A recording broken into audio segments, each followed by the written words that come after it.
So I thought it was going to go differently, but definitely I respect the. All right, why do you think it was going to go differently? Let's talk about that because it seems like I don't know if you were also involved in the immediately tweeting that Tory Lanez found innocent yesterday. A group of people. I don't think you were.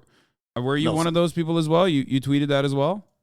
No, sir. I'm a little smarter than that. Yeah. Even though No Jumper did it, Rap TV did it, a bunch of other accounts did it, and to me, Rap TV is infallible. You know what I mean? These guys are at the cutting edge of news in general. Okay, so that was a turning moment for me. It truly saddened me to see Rap TV fall so far from grace. Well, first of all, I wouldn't have tweeted that because, again, we've been covering it I've never streamed this much. This is my most streamed month ever. So I'm doing about 8. I know you do it pretty regularly, but 8 to 9 hours a day. And the last thing we had covered was that, hey, the jury won't deliberate until after lunch.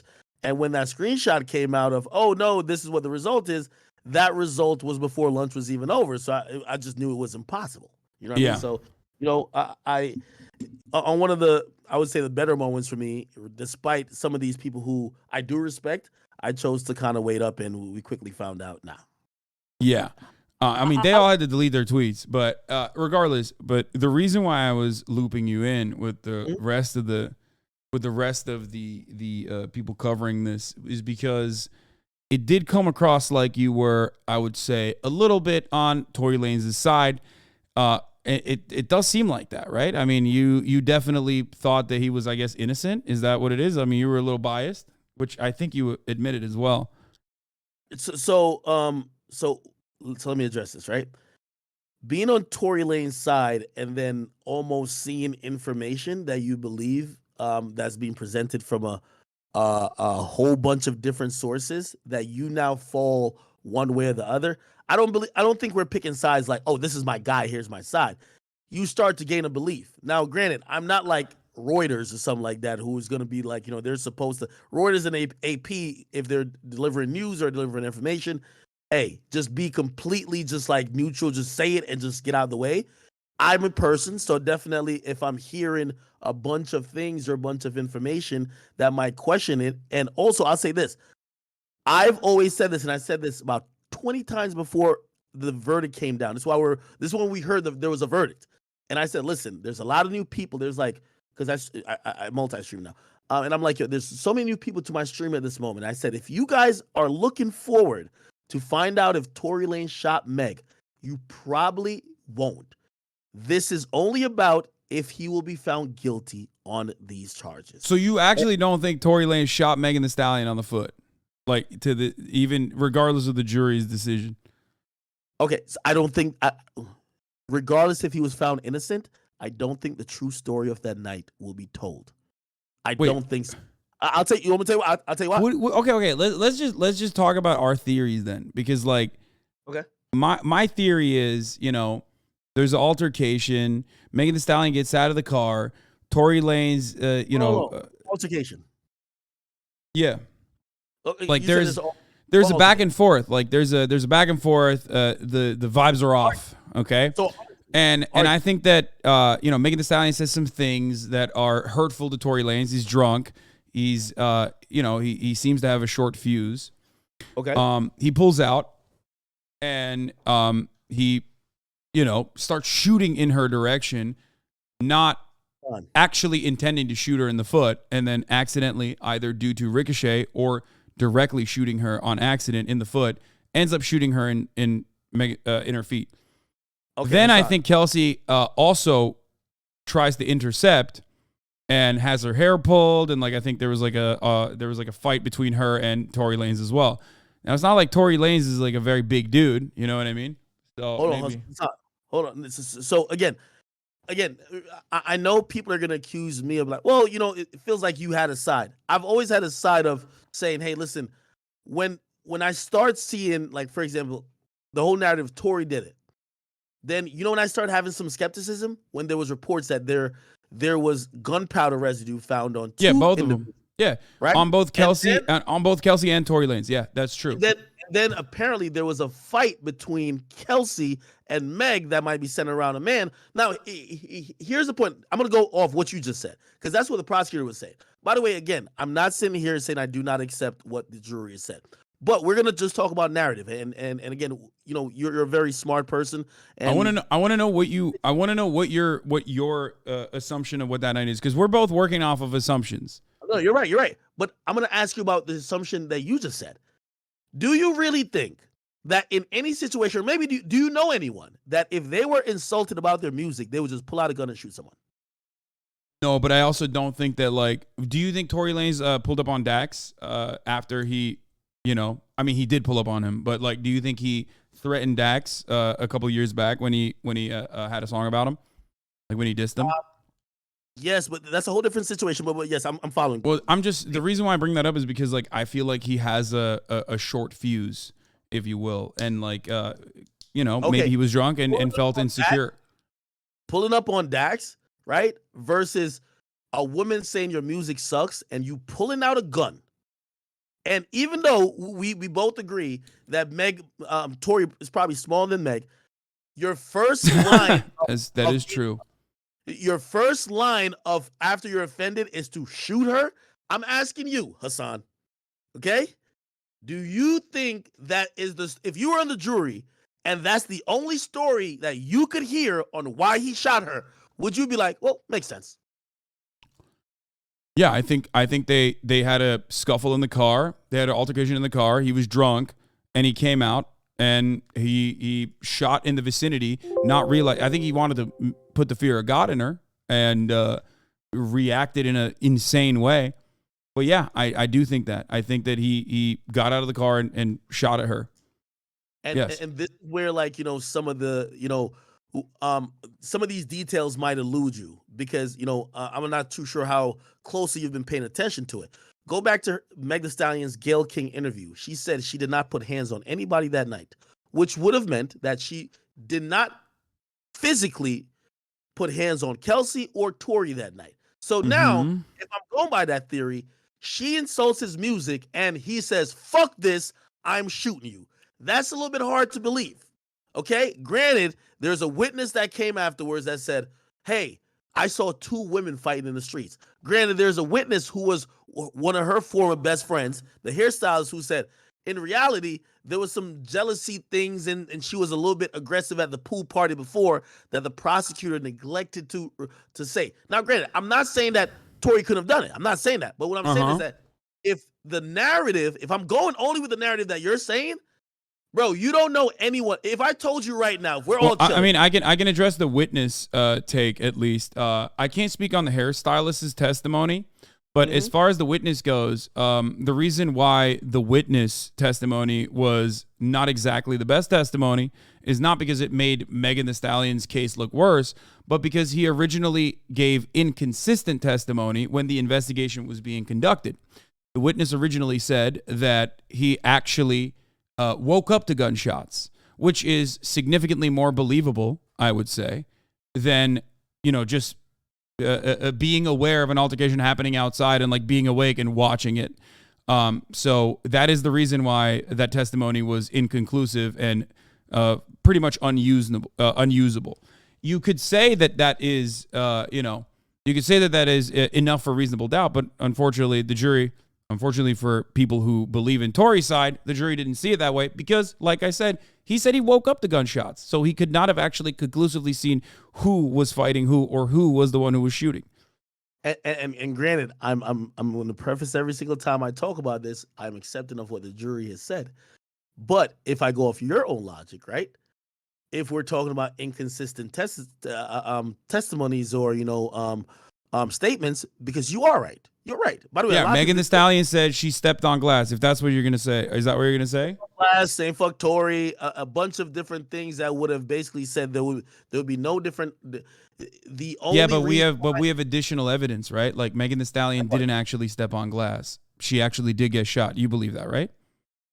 No, yeah, but according to her, hold on, according to her, she stepped on glass. Then she said Tory offered her money. Something that's just unsubstantiated. So what I'm trying to say is that if you're trying to call one person unreliable for their stories being all over, Well, Why? because the other party is completely unrelated. They're like a random bystander, right? Witness testimony can be shaky in a lot of instances. That's why you have to take a look. That's why you have to assess every single thing that they've said when conducting a criminal investigation. So when the witness originally says, I woke up the gunshots, but then says, no, actually, I was awake and I saw the gunshots being fired when called in the question, then you're going to assume that the witness is not giving you enough evidence to suggest that he actually saw it.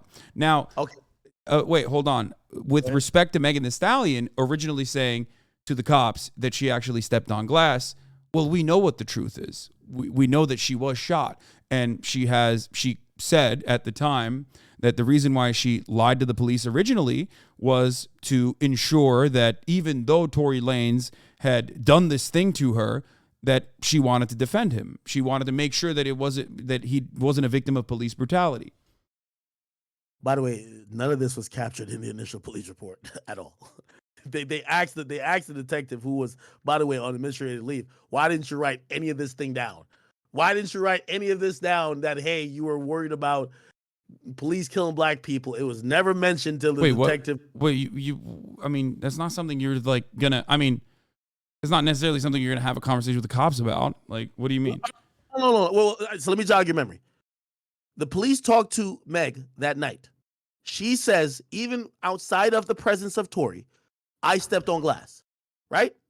Remember, the narrative is, I didn't want to say exactly what happened. I didn't want black men to get killed. Okay, cool. She talked to the police 4 days later. She still didn't mention that. You get what I mean? So again, there's her story about, hey, I was worried about black men being killed, isn't a narrative that we even hear about till later on, 2 months later, till she's on Instagram Live exposing Tory. That's all I'm saying. You get what I mean? Also, yeah, because a criminal investigation is filed at that point, and like a criminal investigation is being conducted, so it's over anyway. There's no way that she can protect Tory Lanez from going to jail, because a lot of people misunderstand and assume that this was like somehow a civil case or something, or maybe they don't understand how criminal trials work.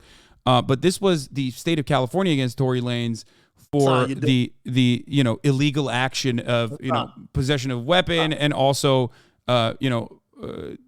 firing at Megan Thee Stallion. Right now, what? Hasan, I'm black, and it's not about even color, but let's think about anyone who's in a position of being scared.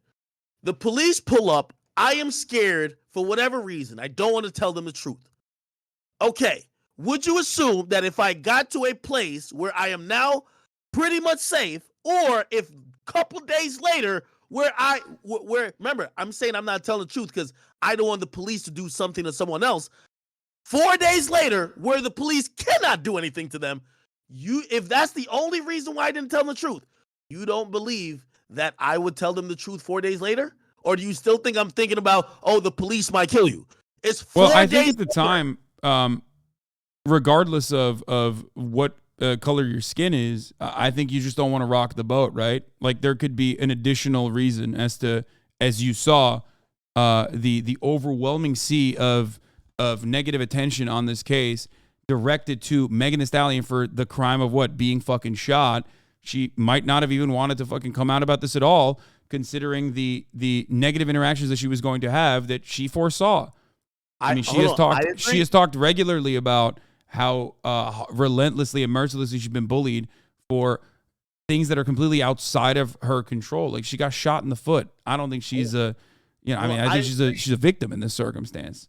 I agree. I agree with you with that last part. Except we're talking about if we could actually attest to the veracity of someone's statement, given the fact that they've been consistent.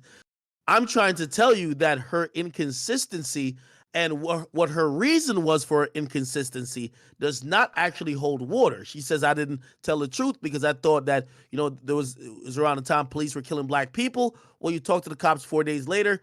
There was no black people that the police could have killed. You still didn't tell the truth. I know. I'm saying that it's multi-layered. Like it's not just that, but it's also, like I said, not wanting to rock the boat as a fucking as a talented artist who is, who at the time her career was like taking off.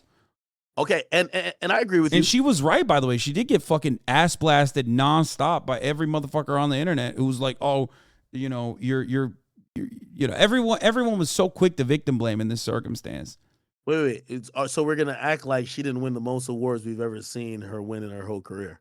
No, I think she is. She is very talented and she is popping off. But let's be real. I mean, throughout the duration of this trial, everybody basically turned her out to be the villain of the story for falsely accusing Tory Lanez. That is what everyone said. I mean, you have inferred it. Your title right now is Meg lying ? So like a lot of people who got their notes felt a little confused at the end of this verdict. They literally were like, how the fuck did this happen? Because they were so looking at this from a one-sided perspective. Do you think I'm in the majority? And also, if that was the case, Tory wouldn't be crying about getting blackballed. If the majority was on the side that no, Meg's lying and it's just all about Tory wouldn't be getting his music completely blackballed for the last 2 years, except for the last couple months. His last couple months they started love. He's not. I can't speak on Tory's music career because I'm not necessarily too fond of his music. I'm not going to sit here and be like, oh man, he's great. Like I feel like he had some hits in 2016 and that's pretty much it. You know what I mean? In the hip hop community, he's a very popular artist that works with everyone. His career definitely took a turn and suffered because of lack of support from DSPs, from festivals that didn't want to put him on it. And again, my whole thing was this, right? And is he? No, he did. Is he like he's like a poppin' artist? Like a lot of people like him. I mean, I'll take your word for it. If you want to go on the record and say like Tory Lanez is a very well respected and very popular and talented musician, like I'll okay. If you believe that, then sure. No, he definitely is. But also, okay, so we have to also remember history. He just got out of the quarantine radio thing, the most popular thing on social media during a time where the music industry is pretty much shut down. They can't have no shows. There's no shows. Even Rolling Loud, we're having digital shows. He was just in his penthouse with 300,000 people nightly. He was one of the most popular people at that time. He was on one of the biggest songs with Jack Harlow, had some of the best streaming numbers at that moment. Then this happens, and trust me, no one fucked with him. Again, we could argue about if how great of an artist you think he is. I'm just trying to say he definitely suffered from it. What do you think about? I didn't realize that. This is new information for me. I did not think that Tory Lanez was popping like that. But okay, so let me ask you a question, and really, this is where all my opinions come down to. It's not a Tory Lanez thing.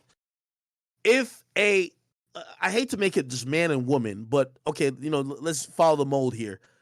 If a man is accused of doing something to a woman and they vehemently deny, right? Mm-hmm. And there is sort of, room for doubt, right?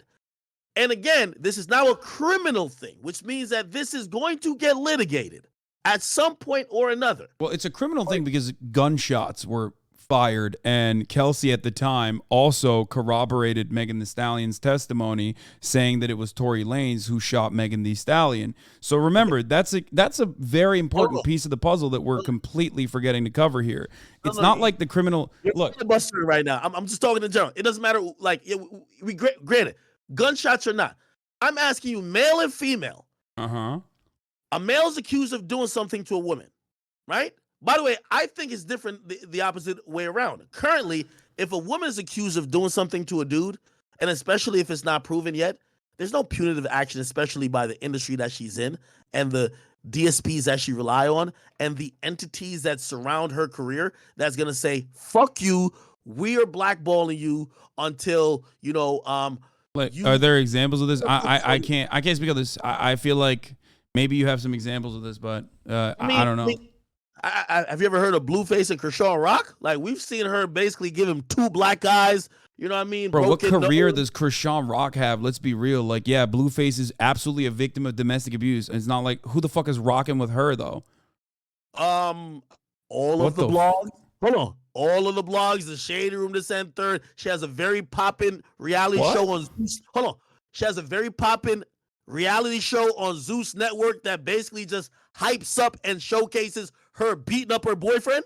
I think that's fucked up. Don't misunderstand me. But in that circumstance, she is the perpetrator, and the fact that she is not getting any sort of criminal consequences sent her way is most likely yet another instance of like police in general, one, not giving a fuck about black people in general, and two, also on top of that, notoriously being bad at dealing with domestic abuse cases.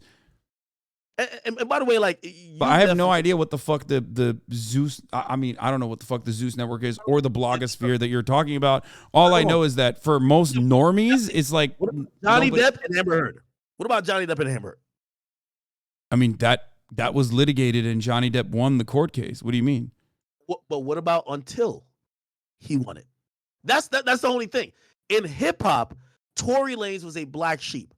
Listen, I'm telling you now, I have no problem if people want to just completely boycott him. It has been litigated in a court of law, and a jury has made their decision. What I'm saying is that allegations, and I'm still trying to ask you the question: if a situation between a man and a woman, doesn't matter which man and which woman, happens, right? We obviously know certain things are very sensitive matters because we obviously got to protect our women. But if there's an allegation that a man completely and vehemently denies, and now he's being accused of some shit, and he's a public figure, she might be a public figure too, what do you think the appropriate course of action is for all the I have a question for you. What would it have taken for you to say Tory Lanez conclusively shot Megan Thee Stallion? Because, like, as far as, like, shooting cases goes, as far as, like, when there's a victim that was there that survived the attack, and then there is a perpetrator that two of the, involved parties said was responsible for the shooting, when that's pretty open and shut. Like, I'm not exactly a big fan of the criminal justice system, especially as it pertains to dealing with black people. But having said that, what would it have taken for you? Hasan, you're not answering my questions, and this is why you're so good at what you do, right? No, because we're talking about unrelated things about, like, you're turning this into a man and woman thing when it's not a man and woman thing, because there is a responsible party and we're not looking at the facts of this individual court case. Hey, how could I have I wasn't there. How the fuck could I have known? How could I have known? He said I didn't shoot the gun. Well, you look at the additional evidence. You look at the witness testimony at the time. You look at the events that transpired at the time. You are unfortunately putting the cart before the horse and, like, thinking about the consequences. Hasan, let me interject. That's why everybody was upset, because at that point in time, everybody wanted it to just read that, yo, this guy did it. There's nothing else. Then you could go back to it. Go on TMZ, type, hey, the GSR report says there was gunpowder residue found on both Tory and the girl. Yeah, I agree. I know. I'm familiar. Yes, GSR residue also, according to experts. I'm not done. Go back and then say there was an independent witness that said they seen a muzzle flash in front of a woman. Granted, if you see both things, keep in mind, we're not at the point of litigating at that point. Are you still just going to be going with this woke agenda that, these dudes... I mean, I don't think it's woke agenda I don't think it's a woke agenda thing. I think when... He must have did it. He got a dick, he must have did it. Because now... No, that's not... No. You're trying to put me in a box here, and I disagree with that. I think that if roles were reversed and Megan Thee Stallion had shot Tory Lanez in the foot, and Tory Lanez is a tiny little guy, so, and Megan Thee Stallion overpowered Tory Lanez, shot him in the foot, and he, as the victim in that circumstance, turned around and said, Megan Thee Stallion shot me, okay? And the third party involved also said that originally when it first came out, because that was the actual information that we had before a third party witness that was unrelated and uninvolved in the situation decided to give inconclusive testimony. I would have said the exact same things that I'm saying now. I would have said, it seems to me like Tory Lanez was shot in the foot by Megan Thee Stallion. But that's not what happened. What happened is the exact opposite of that. Like, this is not a man versus woman thing, no matter how hard we try to, massage it. I look at the facts of a situation. Obviously, there are, systemic forms of discrimination in every instance. It's, like, unavoidable. It's impossible to escape. But in this circumstance, I'm looking at the evidence, and it seems like the victim's testimony was corroborated by the other witness Bro. and also victim. Hasan, you are like you gotta be virtue signaling to the highest, my guy. Bro, And what do you mean? I feel like a woman got shot in the fucking foot, and she said, "This dude shot me," and that's virtue signaling that I'm repeating that? Hold on. I'm gonna tell you why it's virtue signaling, because That's crazy, bro. Come on. Let's go with one of the biggest themes that people always bring up. Yo, okay. Believe women, especially black women, and I agree with that. We believe women and black women. It doesn't right? seem like you agree with that much, at least right now. Come on. No, I do. Okay, but here's the thing. So if I'm believing Meg Thee Stallion, she first told me, I stepped on glass. I believe you. You stepped on glass. Then she says, no, I didn't. One of your mods banned me from the chat. Wait, no, did they? Yeah. I know you hate this guy, but yo, could we bring my man Myron in? He's been following this case with me the whole time, and he's been very in tune with all the sure. If you want to bring him in, we can have that conversation with him as well. Wait. How do I don't know how to add people, brother. Hold on. Let me see. Okay. I did a group thingy. How does this work?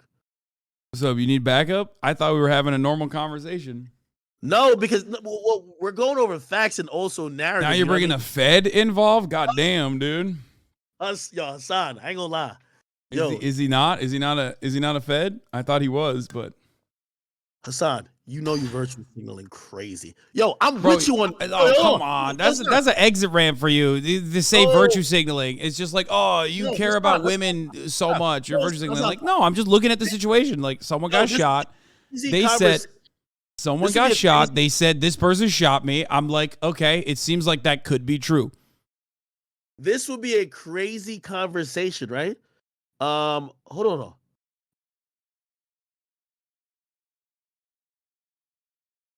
What's going on?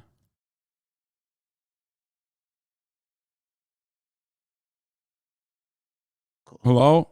Anyway, okay. Yo, here's the point I'm trying to say. You can hear me? I can hear you, yeah. Okay. Here's the point I'm trying to say, brother. No, it would be different if I was sitting here like fucking punching in the air. Like, I'm not accepting the fucking verdict. I am. It's accepted. All I'm trying to say to you. You keep saying I'm also virtue signaling. I'm in the wrong, all this other stuff. You know what I mean? Like, you're throwing these things in the air to say, well, why didn't you know that he was guilty from the get-go? And I'm like, no. I said, okay. I said when someone is shot, regardless of whether they're a man or a woman, okay, and they survive the shooting and they turn around and say, this person shot me, I'm not immediately going to be like, I don't know. I feel like they're lying. Like, what the fuck? She got bullet fragments in her feet. Hey, hold on. I didn't say she didn't get shot. I don't know by who. Okay, I understand. But but you're not hearing me. I'm saying she got shot and she said, this person shot me. Okay, and then she said, I did not see him. My back was turned. No, she also said she did see him. She literally turned her neck around in her testimony enough to be able to see who was shooting at her. Okay. All right. She also said the dance bitch line too. Nobody, even her best friend, never even heard that line.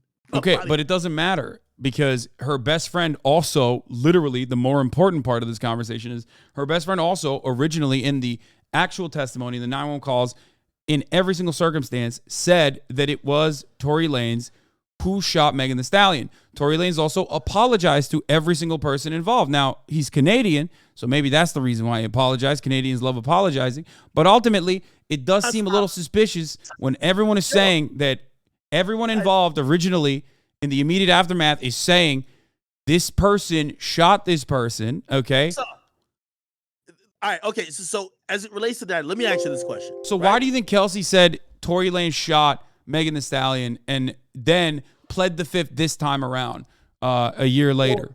Okay, so why do you think that listen, she said that when she wasn't under oath. Why do you think when she was under oath, she said, I never saw Tory shoot anyone or saw Tory with the gun? You're using when she's not under oath. I'm using when she could actually be charged with perjury. So who got the upper hand here? Wait, so you're saying she lied you're suspecting that she lied originally to the well, not the prosecutors, but the investigators. Well, it was actually the prosecutors because they only did that interview that we're talking about. It was done in September, directly to the prosecutor. So you can't do that though. That's still you still can't lie to the prosecutors in that regard. Said, hey, you guys made me feel uncomfortable. Like that's still illegal. She was hinting towards, hey, I was under duress. Okay, but she also said Tory Lanez shot Megan Thee Stallion. So you're like, you're desperately grabbing on to her hinting at things while simultaneously completely writing off all the shit that she did say. So you're telling me that you are going to take the interview over the phone, right? Way more serious than her testimony under oath in person in court. Also, she never said she doesn't know. I'm pretty sure she said that she's pleading the fifth and that she didn't want to answer. No. She pled the fifth anytime it was a conversation about how did you guys, was there a fight before the shots were fired? And she said what I believe the driver is going to say. Hey, I never saw Tory with a gun. This is what she said. Definitely, 100%. I never saw Tory with a gun, and I never seen him fire the shot. Wait. And then at first she said, I was unsure that he was shot, but later I realized she was shot.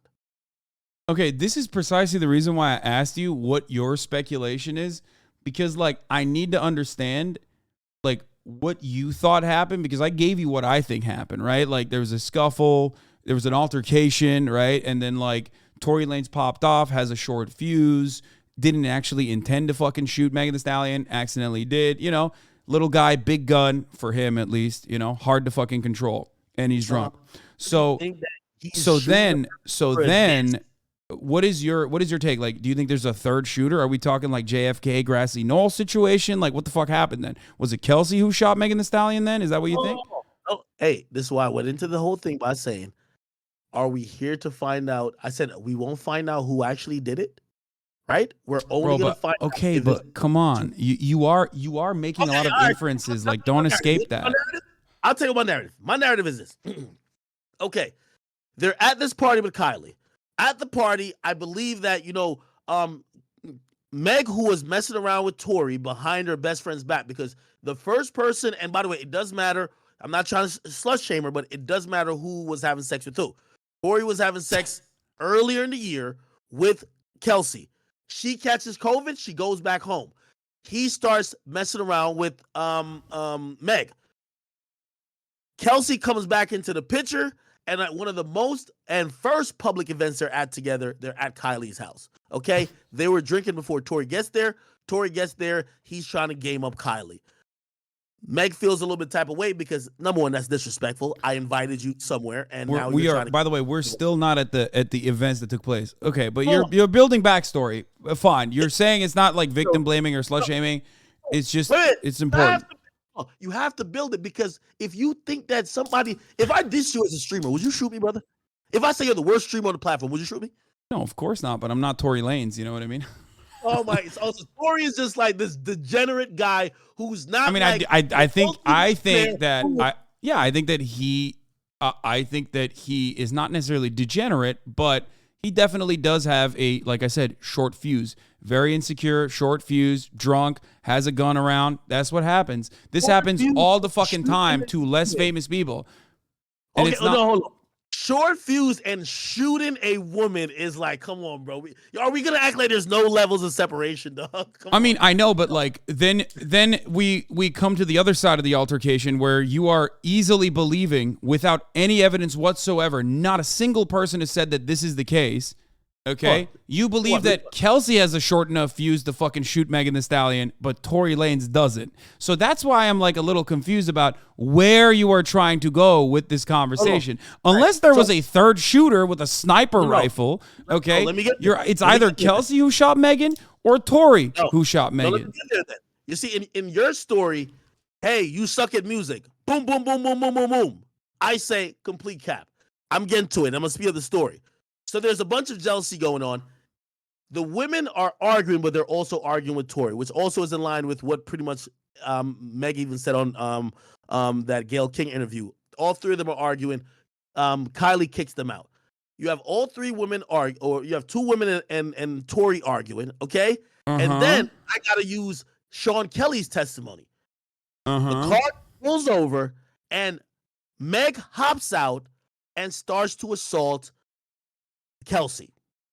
Sean Kelly said it. She was kicking her for several. Sean Kelly, who was sleeping at this point, right? Okay, listen. We're just gonna throw out his testimony because he doesn't agree? I mean, because he has. No, but I would be a little, I would be a little questioning it a little bit, right? Like a little bit of skepticism is necessary here because, like, why the fuck was he up watching the street randomly in the middle of the fucking night versus he woke up the gunshots? That's such a massive inconsistency, and common sense probably favors one side that he did wake up the gunshots, which was his original testimony. You're like pigeonholing on him. There was an altercation. Even if you didn't believe that he saw it, okay. So are you gonna then say that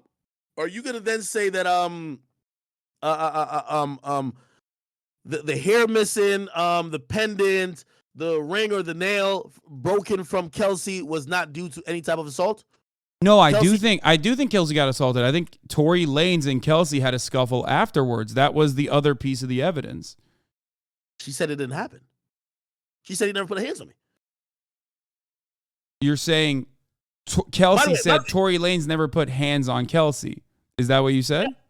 Yes. And by the way, if she had said that, any respectable district attorney, if you were told by a woman that Tory, before going into a complete like school shooter rage, beat the brakes off you, they would have charged him for an additional count of assault. He's not charged for that. Wait, hold on. Well, I mean, the case was, the case was about Tory Lanez using a gun on Megan Thee Stallion. I get what you're saying. Where do you think that came from? Where do you think that suggestion came from then? What do you mean? Like, where did the Tory Lanez and Kelsey fighting, like, what do you think happened there? Meg Thee Stallion says she's seen a bump. And then in the opening statements, which supposedly I guess Kelsey was supposed to attest to, when Tory let off the shots and was approaching Meg, Kelsey intercepted, and then supposedly Tory, he beat down Kelsey on his way to Meg, which Kelsey said that never happened. So why do you think Tory Lanez? So why did Tory Lanez apologize to Kelsey then? I'll tell you why. Yeah. You want me to tell you why? Yeah, I would love to. I would love to hear your perspective on that. This is only a theory. Clearly. No, I mean, look, I want to hear your theories. We're talking now. Okay, I would believe, hey, if you've been fucking both of the girls, and then you started to try to fuck another girl, or you were trying to kick game to another girl in front of both of them, they're starting to fight because of it. The fight is escalating, and apparently you throw it in both of their faces that you're having sex with them. Yes, they throw you under the bus and say, hey, you're a shit musician, blah, blah, blah. But if you didn't make it a scene among these two friends that now they're fighting themselves and even trying to fight you, that seems like... He seems like a good guy. He seems like a really good guy. He just, had both of these women's best interests at heart. That's why he apologized. Character. I'm just saying, as a man, I mean, it's crazy because like one person shot Megan Thee Stallion, right? Like, so he's apologizing to the person who shot Megan Thee Stallion, because that's fucking wild. If he's both apologizing to Megan Thee Stallion and also apologizing to the woman who shot Megan Thee Stallion, being like, I'm so sorry that things got out of hand and you shot Megan Thee Stallion. I'm sorry. If that's believable to you, then I don't know what to tell you. Like, because it does seem like him apologizing to all parties involved, including the fucking bodyguard that wasn't there, kind of makes it seem like he might have been responsible. Because if saying that I'm apologizing for what may have escalated the situation for this to happen, it doesn't necessarily mean to me that he's apologizing for shooting. Unless you're just drastically different. Because the original testimony from Kelsey, ex-friend Kelsey Harris, absolutely said Tory Lanez fired a gun at Megan. That's what she told the police back in September. And on top of that, she said she was hesitant to give details now, right? Even though the interview was played in its entirety.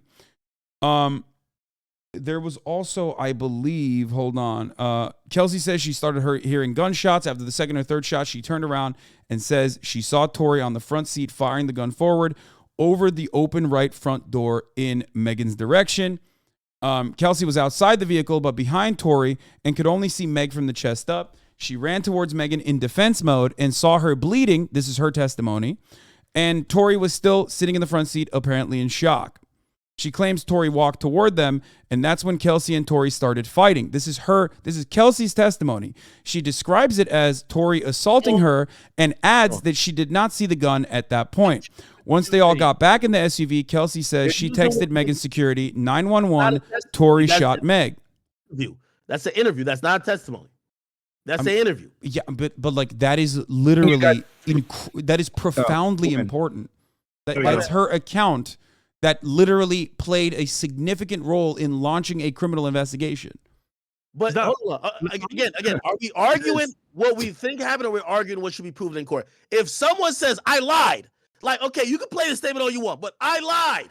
I'm telling you the truth now. Is that person credible? Yes or no? Wait, I'm sorry. Can you repeat that? Okay, you're going off what Kelsey said in September, but she literally showed up and said, I lied.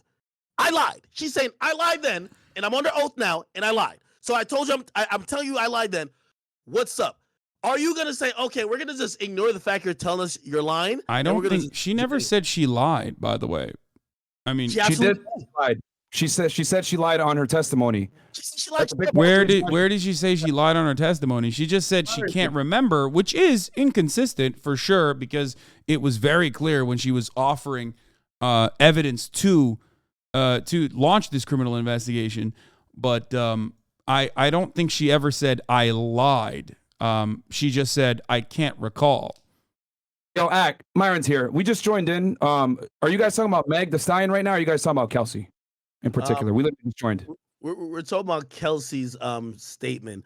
He's using the one from September. I'm using the fact that she got on the stand and said, "Fuck that. I did not tell the truth." Wait, she never. Wait, no. You can't embellish in this circumstance, because this is pretty important. She never got on the stand and said, I fucking lied. That's crazy. Yes, she did. She got on. These are the facts. These are the facts. This okay, is what happened. No. Before you say these are the facts, I want you to actually show me the facts, and not Milagro Grams, who has been proven time and time again that she was, Mo Gagnat, who was there in person, who watched it, who is a lawyer himself. He literally said she took the stand. First thing she did was take the Fifth Amendment.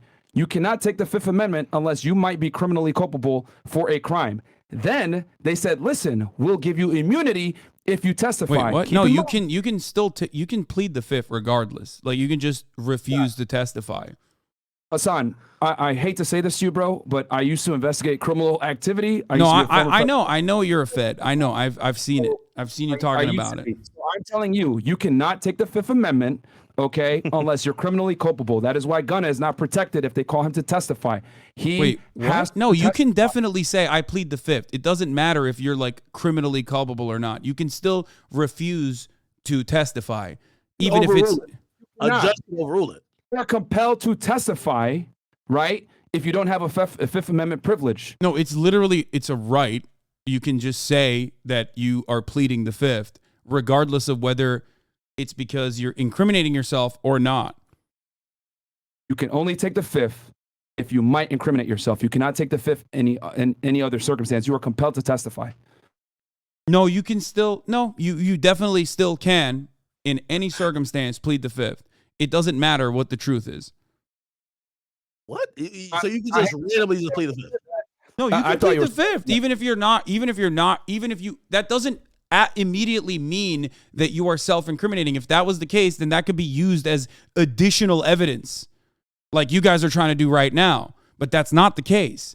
I know that, like, in colloquial, in like the in normie speak, we always assume when you plead the fifth, oh, that means they're guilty, like they're incriminating themselves. That's what we say, but that's not the case. You can plead the fifth even if you are not actually incriminating yourself. That's kind of the point of being able to plead the fifth and not having it be used against you as evidence. Let's use your logic then, Hasan. If that was the case, why did her lawyer fight tooth and nail to get her immunity? Ooh. I don't know. I have no idea. I'll read from this is the 14th of December. So this is Tory Lanez and Megan trial day 3. Kelsey takes a stand. She admits to lying to prosecutors about everything she told them. No, you're reading No Jumper right now, who literally, by your accounts, got DJ Akademiks. They jumped the gun and literally posted about the verdict coming in before the verdict had actually come in. You can't just use their one-sided assessment of the events that took place. You originally went to Megan Cuniff. I'm watching your stream right now. You couldn't find the actual thing that you wanted out of her, so you went to find the No Jumper tweet. If you give me Megan Cuniff's actual court reporting, then we can have a conversation. I got it. It's like you citing yourself. Come on. Hasan, you're missing the point here that Kelsey, right, changed her story. She went in and did an interview with actually the prosecutors, not even law enforcement, which is another big red flag. But she went ahead and did an interview. What's the red flag? I couldn't hear you. Sorry. The red flag is she did an interview with the prosecutors with no law enforcement there, which is a huge red flag because prosecutors are not supposed to be direct witnesses in witness testimony when you're doing a criminal investigation. There's supposed to be an investigator there. And the reason why there wasn't an investigator there is because the lead detective, Stogner, right? Wait, he has no, you can definitely have prosecutors directly question witnesses. Wait, what? No, you need an investigator there. They can't be the only witnesses because they're the ones prosecuting the case. It's a conflict of interest. You need a sworn law enforcement officer there conducting. Most of the prosecutors are literally law enforcement officers, pretty much functionally. So I don't know. Like you're making it seem like they're operating on different teams here. Yes, they do work together. However, you need an agent, a detective, some type of police presence there to do the investigation and to do the interviews, bro. Wait, can I just address something really quickly? I love chat being like, no black voices. Hasan didn't want a black voice in that circumstance. Bro, No Jumper, Adam 22's operation, we're calling that a black voices now? Really? Halo Boom? Is that what you're saying in the chat? Dumbass. Shut the fuck up. Meme rapper. The point I'm trying to make is there's problems. Wanna be meme rapper, motherfucker. Okay, sorry, go on. There's problems with Kelsey's situation because, number one, she was interviewed by prosecutors only. There wasn't an investigator there, which is a problem in itself. And then second, she switched her story up. She said, hey, Tory did X, Y, Z and, made him criminally culpable. And then when she came in to testify, she immediately took the fifth. And then her defense attorney said, we need immunity. They tried to get immunity where she'd be covered all the way, but they were only able to get use immunity because obviously to get transactional immunity, which would be her protected all the way, that is very difficult to get. You would need a DA signature to get that. And obviously they're in the middle of a trial. They don't have time to go back to the DA saying, yo, we need the signature. So we're like, listen, we'll give her use immunity. We're on the record. We're not going to prosecute her. That's when she felt comfortable to go ahead and testify after that, pretty much. So if she wasn't culpable, why would she fight so hard? Why would her defense attorney fight so hard to get her use immunity, bro? You can only take the fifth, right? You can ask any attorney this. Any defense attorney will tell you this. You can only take the fifth when you might be giving testimony that might incriminate yourself. But if you're not necessarily giving testimony that's going to incriminate yourself and other people, then you're compelled to testify. That is why Gunna cannot assert the Fifth Amendment privilege if they call him to testify in the YSL trial. Young Thug goes to trial, they're going to call Gunna on, and he cannot claim Fifth Amendment. He will have to testify. That is a part of his plea deal. Okay, so I can't speak on why she wanted to, why she no longer wanted to offer her testimony. Okay. She did get granted immunity. I'm pretty sure not the full blown immunity. If she was like to go up on that stand and be like, I actually shot someone. I was the one who shot, Megan Thee Stallion, then all of a sudden your case falls apart. Of course, a prosecutor's not going to fucking do that because someone could very easily fall out of favor with the victim like Kelsey and Megan did and then turn around and be like, you know what, actually, I'm the one who shot it, but guess what? You guys gave me the fucking immunity. You know what I mean? Like, that's ridiculous. She could have went on the stand and said that, though, because they gave her use immunity, which means her testimony that was given in that circumstance could not be used against her. However, that does not mean that law enforcement... and yet she still didn't offer inconsistencies. She could have very easily said, I am here to tell my truth. I'm going to tell you exactly what happened, and I was wrong originally. She didn't even say that. Yeah, because she knew before she was lying. But she got immunity. But you just explained that she got immunity from the original lie that she had told. If you're claiming that she originally lied. Yes, she originally lied, and she didn't want to give testimony because... So you're admitting that she would not have been liable under perjury in that regard because she had gotten immunity to offer her true testimony in that circumstance. No, what I'm saying is that she could have been found. There's a bunch of things that they could have hit her with. There's a bunch of charges she could have got hit with. Like what? Like, which is why, like shooting Megan Thee Stallion. You don't trust no jumper. I got my man. I think he writes L.A. Times. James Quealy. This is Kelsey on the stand. Our interview that they were trying to refresh her memory many times with. She says our interview was not 100% truthful. Yeah. Okay. Does that make you feel good, brother? You literally said, I'm not telling the truth. You said, whatever you're citing, I did not tell the truth. She basically said it and referred to it and kept almost looking at her lawyer to say, hey, if I answer this, am I getting fucked up legally? And they did many sidebars. That's just the reality of it. Yeah. Her interview not being 100% truthful, especially when there's additional circumstances involved in there, like whether or not I'm not familiar if she got asked the question about the $1 million that like Tory Lanez offered them or something like that. But there are plenty of additional instances in that interview. You are the one who's inferring the parts that you believe is not truthful from that interview, and she still absolutely ended up getting. Just read the rest of that. What's the rest of the quote? We're not trusting no jumper, but we definitely trust the L.A. Times. Yeah, of course I trust the L.A. Times, and I trust court reporters. And you yourself admitted that no jumper got. So if no jumper got and fucking literally...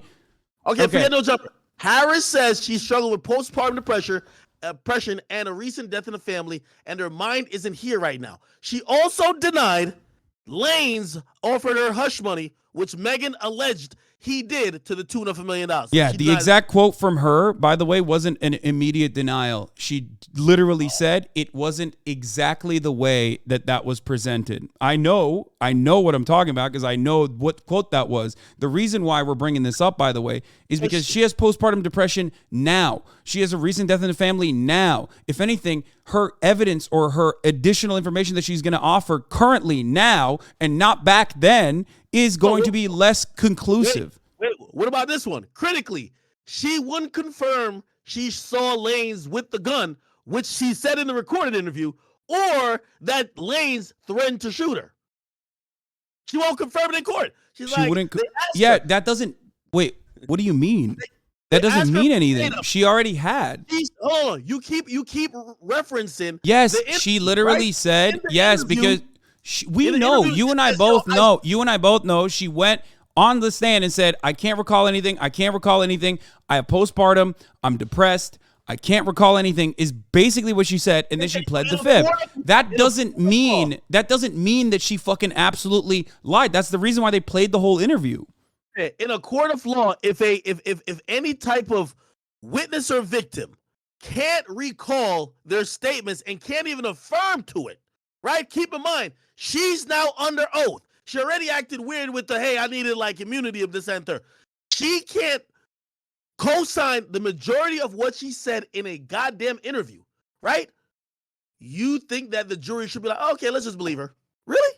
Come on, brother. Well, first of all, the jury did believe her, ultimately. The jury believed Megan Thee Stallion, who also is a witness in this circumstance. The jury also believed what she said originally, which is important to address in this circumstance. And the jury, of course, did not take into consideration that she pled the fifth, especially because she had the opportunity, given an immunity, to go back and correct the record and refuse to do so while simultaneously admitting that currently, right now, in this very moment, was not likely to give a clear-cut version of the events, considering her postpartum depression and a recent death in the family. That's what I'm stating. That's the reason why the jury deliberated in the way that it did. Hold on. Yeah, but you're missing the point here, Hasan. See, here's the thing. Tory gets that Fifth Amendment privilege to not testify and not being used against him. Kelsey does not. Kelsey's a witness in the case. She's not the one on trial. Okay, but I know, but you can still say some dumb shit or potentially think that you're incriminating yourself, or ultimately say you have the right to plead the Fifth. Regardless, you have the right to plead the Fifth regardless of whether or not you're actually incriminating yourself or not. You just have that right. That is a right that you have. You're just rambling, bro. Bro, I'm telling you, Tory gets the privilege of them not being able to judge him for taking the Fifth. Kelsey does not, because the Tory is the one that is accused. Okay? That is the reason why. So when Kelsey doesn't get that same Fifth Amendment privilege to that level as Tory, because he's the one that's actually being charged in a criminal case in a criminal court of law in the United States. So Kelsey doesn't get that, which is why she was like, I need immunity if I'm going to talk. Because she is compelled to testify. That is why she asked for immunity in the first place. Look, go ahead. You said that you have to be guilty to plead the Fifth. That is not the case. You don't have to be guilty. You have to be essentially liable, right, from a criminal standpoint to invoke the Fifth Amendment. Yes, an innocent witness may validly claim the Fifth Amendment privilege against self-incrimination. If you are an innocent witness, you can still plead the Fifth. That is precisely the reason why we look at pleading the Fifth as a right that people have and not as an indication that that person is somehow criminally liable, which is what you guys are doing right now. Okay? That the entire concept behind pleading the Fifth would be null and void if we automatically assumed that that person is fucking guilty every time they pled the Fifth. No. Pleading the Fifth isn't an implication of guilt. However, you are making it seem as though it is. No. Well, I mean, one could take it as that, but if you have zero conflict with what's being asked of you when you're either subpoenaed and you're on the stand, you got to answer. You can't just magically say I plead the Fifth and then say the judge says to you or you and your attorney, hey, okay, let's figure out why you're pleading the Fifth, and you're like, no, just because I want to. They're not going to just be like, okay, you got it. Here, I'll tell you the Supreme Court decision that the justices made on this regard, because like people do plead the Fifth sometimes when they're innocent, or they might be afraid, okay, of one reason or the other. It's normal. The criminal justice system is fucking ruthless, right? In the 2001 Supreme Court case, the justices noted that the right against self-incrimination provided by the Fifth Amendment in Ohio versus Reiner, the court case that I was telling you about earlier, okay, that the Fifth Amendment protects the innocent as well as the guilty. The court added that a witness may have a reasonable fear of prosecution and yet be innocent of any wrongdoing. The ruling noted that innocent people might be ensnared by ambiguous circumstances. So her right to plead the Fifth in this circumstance was given to her and was protected by the Supreme Court specifically for situations exactly like the one that she was entangled in, where she could have very easily been fearful. She could have very easily been fearful that she might be. So fearful of prosecution. Now, granted. Okay. She committed crimes. Wait, no. But you're still doing that. But remember, you're still doing that. You're still claiming that she is guilty because she pled the Fifth. If you're saying, but you are a Fed, so I'm not surprised that you think that. But anyway, let's go on. Let's move on. Wait, if you're saying she's fearful of prosecution, right? You're literally alluding to the fact that maybe something that she did or could say would be in some realm of maybe being able to either the DA could pick up a charge on, right? We're not saying it doesn't even matter though. It doesn't matter because what matters is what she felt in that moment. If she feels like she could be ensnared for any reason whatsoever, she has the constitutional right to be able to plead the Fifth in that regard. That's it. And that's what she did. She exercised it. Hasan, do you not see that she was the prosecution's star witness and that is problematic? Problematic? I mean, opening statements I do feel like the star witness was probably the person who survived getting shot, but she was a witness. Yes, she was one of the big witnesses in that regard. Yeah, but here's the thing. That's Meg. Meg is obviously the victim, so that's going to be a witness in itself. But I'm talking about the prosecution star witness from from an unbiased standpoint, according to them, was Kelsey. And it would have been the only person to have allegedly. When you get shot, you are a little biased. That's true. But, you would probably be biased against the person who shot you. In this case, if you claim that it is Kelsey, then she should probably be biased towards her, right? What? No, what I'm saying is that the prosecution in opening statements used Kelsey and said, Kelsey's going to come in here and weave together all our evidence. They were relying heavily upon what? A jail call, a text message, okay? And then also Kelsey's testimony. That's what they were weighing heavily on. And then for everything to make sense and come together, they needed Kelsey's testimony. So when she gets on the stand and takes the Fifth Amendment as the prosecution's main witness, mind you, that is problematic. Well, she, like I said, originally did allow this entire thing to come together with her testimony. The text messages are also pretty damning too, like saying 911, Tory shot her, Tory shot Megan. Why do you think she texted that and then also gave corroborating evidence to that? And we're hyper focusing on like her pleading the Fifth, which is her constitutional right to do so for any reason. You know what I mean? Like she could just do that, which she did. She exercised that, but we just refuse to think about why she texted that. We don't think about why Tory apologized to every party involved. We're not looking at any of those instances, and only hyper focusing on instances that you can draw reasonable doubt out of, like you're working for the defense team.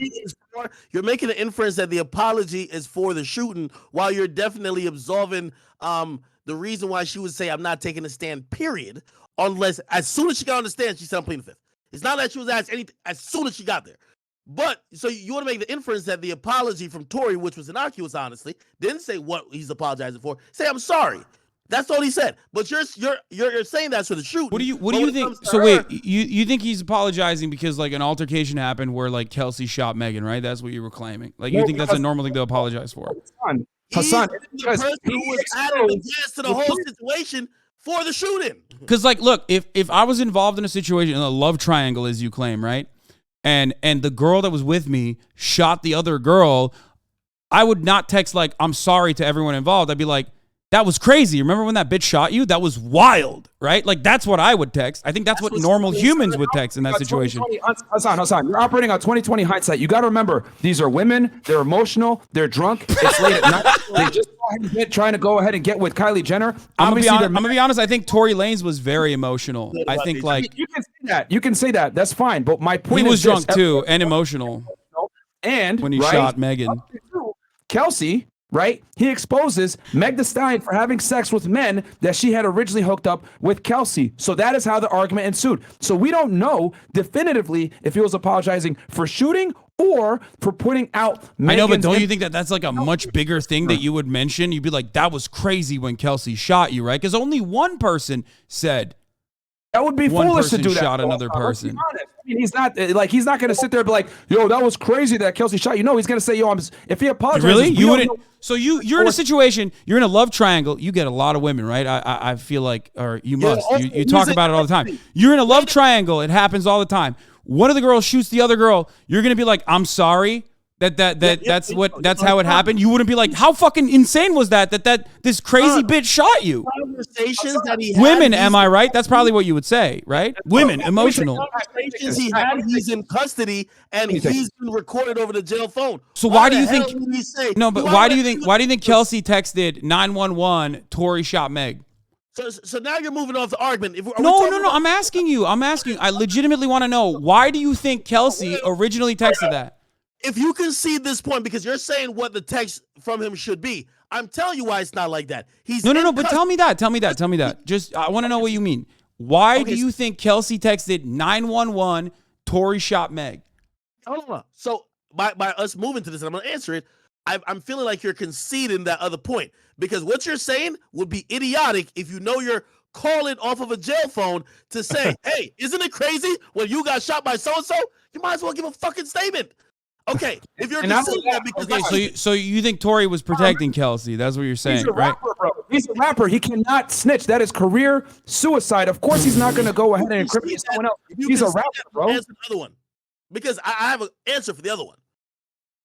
He can't do that. Okay, that's why. Okay, got it. So here's the thing. Every rapper that gets caught cooperating with the police or snitching or doing anything that might put someone else in jail, their career is ruined. So I mean, I don't know if their career is ruined. They can still go on DJ Akademiks' broadcast like Tekashi does all the fucking time. You know what I mean? Are we going to stick to the facts here, or are we going to try to make side jokes? Hasan is like a troll. He's like no enough troll. Yo, this guy isn't qualified to talk about the culture or anything like that, bro. Dude, your facts, bro, are non-existent, bro. Like you're deflecting crazy. You're just deflecting. I'm not. I asked you a simple question, and nobody was able to answer this question. It's a super simple question. It's so direct. Why did Kelsey text 911 Tory shot Megan? If that's not the case, it's 3v1 now. By the way, holy fuck. I'll answer that question, but I'm going to just assume that because you diverted, you basically like you bowed out of that other point. You can assume whatever you want to, but just give me the answer. I just want to know. I'm like genuinely interested in your perspective. Now I'll answer that question, but I really could just ask a question to answer, but I'll just answer myself. If I was the best friend of someone who just got in a drunken fight and I unfortunately shot at my best friend, okay, she got hurt.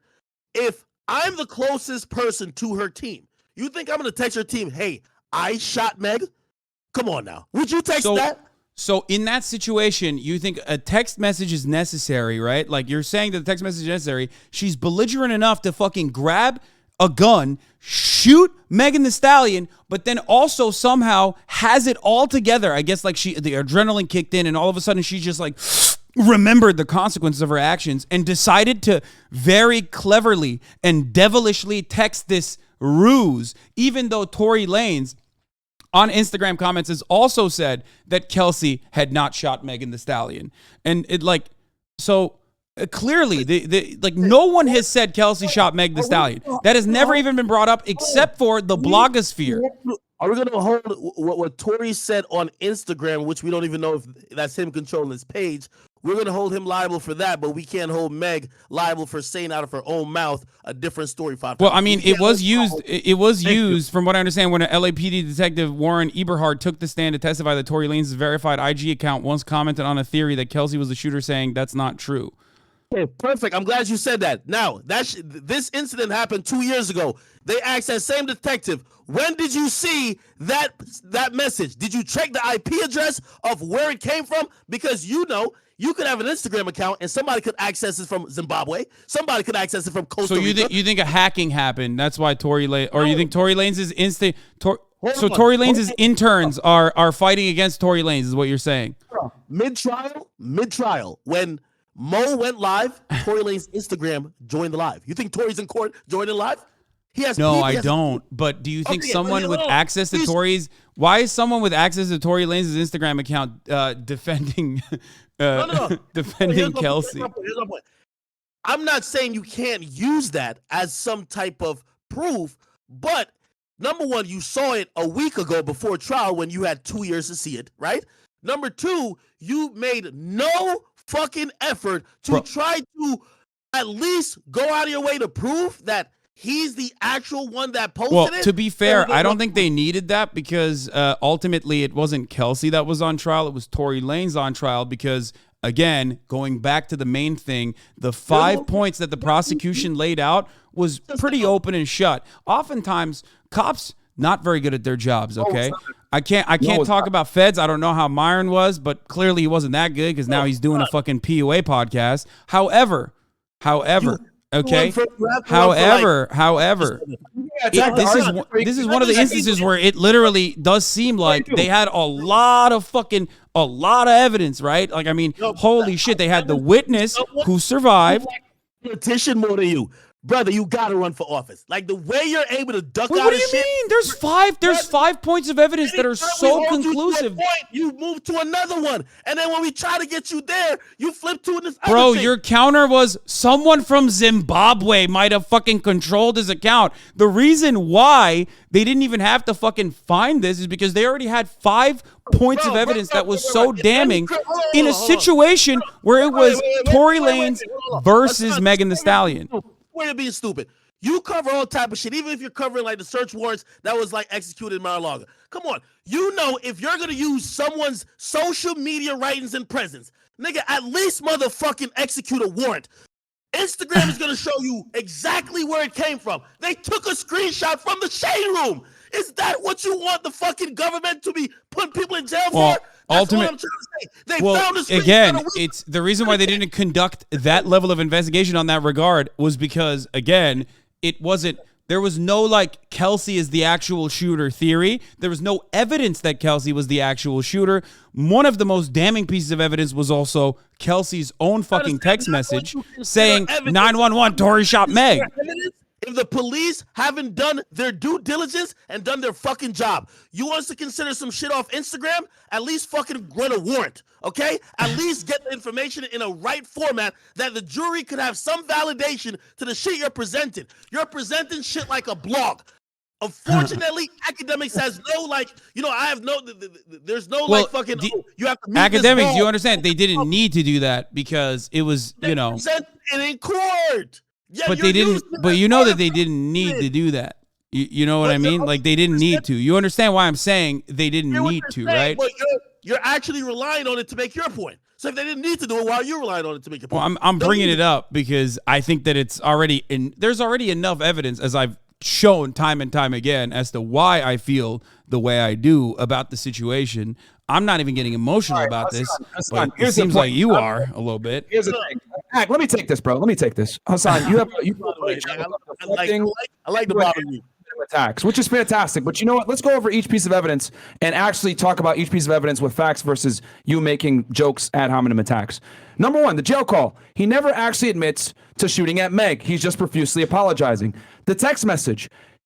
Kelsey says, "Oh, Tory shot Meg." When they tried to bring in the witness to actually receive the text message so they can get some context, he didn't want to come in and testify. I wonder why. Also, the text messages between Meg and Tory, we don't necessarily know if he was apologizing for outing Meg Thee Stallion and her promiscuity in the past along with her friend, or if he was apologizing for Kelsey and Meg fist fighting because starting that conversation initiated the fist fight, or her getting shot. We don't know what he was apologizing for. Yeah, but you're making an inference. You are the one who's making an inference off of that, though.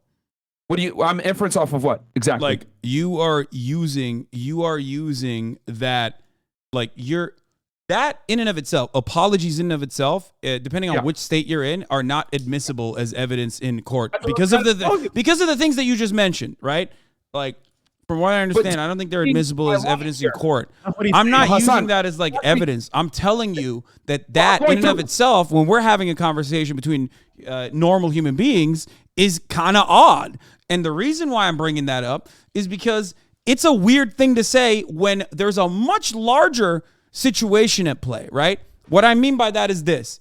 If someone is shot in your vicinity, oftentimes you would probably talk about that rather than apologize for like your own personal actions that are completely unrelated to that situation, right? That's what I was saying. Because if you were in that similar circumstance, you would probably bring up the shooting rather than fucking apologize for a minor argument that you had. Let me finish my point. The reason why, he apologized. There's so many different reasons he could be apologizing for. It could be for them getting in a fight. It could be for him revealing Meg's promiscuous past. It could be for Kelsey hitting her or whatever it may be, her getting shot. Him. But if someone is shot, that's the main point of contention. That's the main point of consideration. That is the main point of consideration. Of course, though, you got to look at all the other underlying facts as to what he could be apologizing for. He could be apologizing for hitting on Kylie Jenner in front of her. But that's why I said like common sense, right? Like that's why I said if someone was shot and it was completely outside of your control, you wouldn't say, "Oh man, I'm sorry that things got out of hand." You'd say, "That's crazy that she shot you." he can't say that, Hasan, because he's a rapper and his ability, right, to sell records and make music. Come on, we're making a lot of inferences that are like. It's common sense, bro. How is that common sense, bro? What the fuck? If he's a rapper, why is he apologizing? That also fucking makes him look bad. Yo, that's crazy. That Kelsey shot you. I can cite about 5 other cases. I can cite 5 other cases where a rapper who should have knew information about what actually happened, even if it happened to their own friend, just shut up. Most notably, Busta Rhymes, who his bodyguard, one of his best friends, got killed. The bodyguard's mom was crying in court. Hey, why don't you cooperate? He didn't say anything. That's just what it is. Yeah, like, I know. They're not. He's not snitching, but there's a difference between like saying it in court and saying it to the person that you're having a conversation with. If you're having a text message conversation at that time when you think that like you have an ongoing relationship with that person, so much so that you're trying to fix it by apologizing to them, you would probably fucking, still feel comfortable enough to be like, how crazy is it that Kelsey shot you, is what you would say. You keep neglecting the point I made. One of the conversations, right, is Tory incarcerated calling on a jail phone. Why would he say anyone's name? You think he's in YSL? No, he's not going to say anything. Hey, I'm sorry this has happened like that. No more details, no more, no little, whether it was you or not. If you ask anybody from the urban hip-hop culture, they would probably say you shouldn't even make the call. Yeah. Whether you had remorse or not. And also, Lasan, I know you don't know our culture like that in terms of like hip hop and the whole rap industry. However, if he snitched in the very beginning, this would all be settled. He didn't say anything because he knew his career is on the line. Now, regarding that his career is still on the line because, he didn't really have a career, let's be real. But, 2016 is the last time he was popping off. But Tory's a big ass artist. What are you talking about? He's huge. Oh, I mean, I don't know about that. You might not listen to someone does not necessarily negate the Wait, fact can I that ask something? Your co-host, how old is he? How old you think I am, bro? I have no idea. I have no idea, but like you said Lasan, so I assume like 14. Is that your name, bro? Yeah, bro, come on, dude. You are a whole grown-ass man fucking using memes that 14-year-old white boys use on the internet. That is fucking embarrassing. Not to like dismiss everything about you, but god damn, you think that's a good first impression, dog? That is fucked up. Holy shit, you got a whole ass show for yourself too? Woo. All this you're still wrong, bro. Which is hilarious, bro. The chat's laughing at you right now. Yeah, go back. Talk about how Chad is defending you. Let's go back to the facts. Damn, dude. Phone calls, okay? He never overtly said, hey, sorry for shooting you. And there's a bunch of situations that he could have apologized for. So that's number one. So we don't know exactly what he was apologizing for. And keep in mind, Hasan, it is on the prosecution to prove that Tory is guilty beyond a reasonable doubt. So that's ambiguous. It isn't clear. Then on top of that, we got gunshot residue, not only on Tory, but we have it on Kelsey as well. Not to mention that Kelsey and Meg Thee Stallion got in a full-on fledged fist fight prior to the shots going off. That is a fact that's been confirmed by Kelsey, and it got confirmed by Sean Kelly. Kelsey downplayed and said it was just a bump. However, they were 100% fist fighting to the point where a pendant was found. We already talked about Sean Kelly's testimony being inconsistent. I don't know if you were there for that, but like did he wake up to gunshots, or was he just like parked on the fucking street, just watching the street for no reason, and then happened to be a scuffle there? Also admitted they fought though. So that's what solidifies it. Kelsey also admits they fought. She downplayed and said it was just a bump, but the evidence shows otherwise. Your nail and everything. If someone just bumped you, your nail wouldn't fall off, and your pendant. They were full on fist fighting. I mean, look, I don't know the exact details. I mean, that's look. The problem. You don't know the details, and you're talking. That's the problem. Well, ultimately, I know what they discussed in the court case, and I know that there was enough evidence. Out of your wheelhouse here. You can say that all you want, but it doesn't seem like it, especially with this 3v1 situation. And you guys still look really silly, ultimately. They might be saying something different in your chat right now, but, outside of your hug box, I doubt that is what's going on. Now, having said that, how is this your wheelhouse? I do not know. I mean, you're a Fed, and you don't even fucking understand how the Fifth Amendment works, so maybe that's good that you're no longer a Fed, probably. Here's the thing, bro. The Fifth Amendment only works if we're back to this. There's a Supreme Court case, dog. What the fuck are you talking about? There's literally You need reasonable expectation that you can be culpable criminally to be able to assert the Fifth. Because if that was the case, right? If that was the case, then everyone would just be like, "Oh, I'm just gonna stay silent," and no one would talk in court. Facts. Dude, I'm losing my mind. If the Fifth Amendment worked in the way that, dude, I know you have like cop brain, right? Because you're like you can't get out of the cop situation. But if the Fifth Amendment worked that way, it would literally imply that everyone who pleads the Fifth would be guilty. It would ruin the Fifth Amendment. Wait, Hasan, real quick, and because I notice you do this a lot. Like you throw mad ad hominem attacks. Like I think he's getting straight at least on mine. He's getting straight at. Okay, bro, it's 3v1. I'm fucking. I'm starting to lose it a little bit. I was respectful at the beginning, but goddamn, dude, holy shit.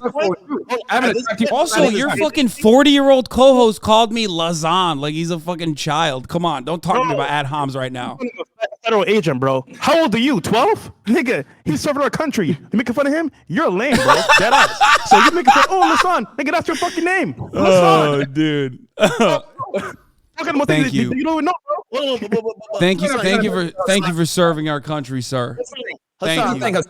I've actually, you're right. I've been witnesses. I've been in federal court several times. I've testified hundreds of times. You still don't understand the Fifth Amendment? That's crazy to me. Like that is actually crazy. Bro, you don't understand the Fifth Amendment. Facts. You cannot randomly assert the Fifth Amendment unless you have reasonable expectation that those statements that you're about to give can incriminate you. It is the same exact reason why Gunna will not be able to use the Fifth Amendment. You keep bringing up Gunna. This is unrelated. You can literally plead the Fifth regardless. Okay, you can plead the Fifth regardless. It is the law. Okay, it is a right that you have. It's not even the law. It's a right. It's a constitutionally protected right. You can be held in contempt of court. You can be. There's issues that could arise from that if you don't actually. If there's no reason. Oh my God. Views against you. That's what I'm trying to say. I know what you're trying to say, but you're wrong. And I told you that there is a Supreme Court case on this exact issue that you're talking about. It does. I also literally gave you the exact reason as to why it doesn't work that way. Because if it worked that way, then everyone would just assume you're guilty all the time, every single time you pled the Fifth, which would literally destroy the Fifth Amendment in general. Hasan, that wasn't his point, and even when I said that wasn't my point, right? Is of course pleading the Fifth Amendment. No, because you're inferring that she is guilty, and you're also adding additional reasons as to why she might be guilty. You're speculating why she might be guilty, and saying that that's enough for reasonable doubt. Of course, it's not enough for reasonable doubt. She already gave her original testimony. Yo, I know me in particular said that by pleading the Fifth, you could infer that that person believes that maybe something they could say could be used to prosecute them. I know, but the jury cannot deliberate off of that. They can't make inferences in the same way that you are currently.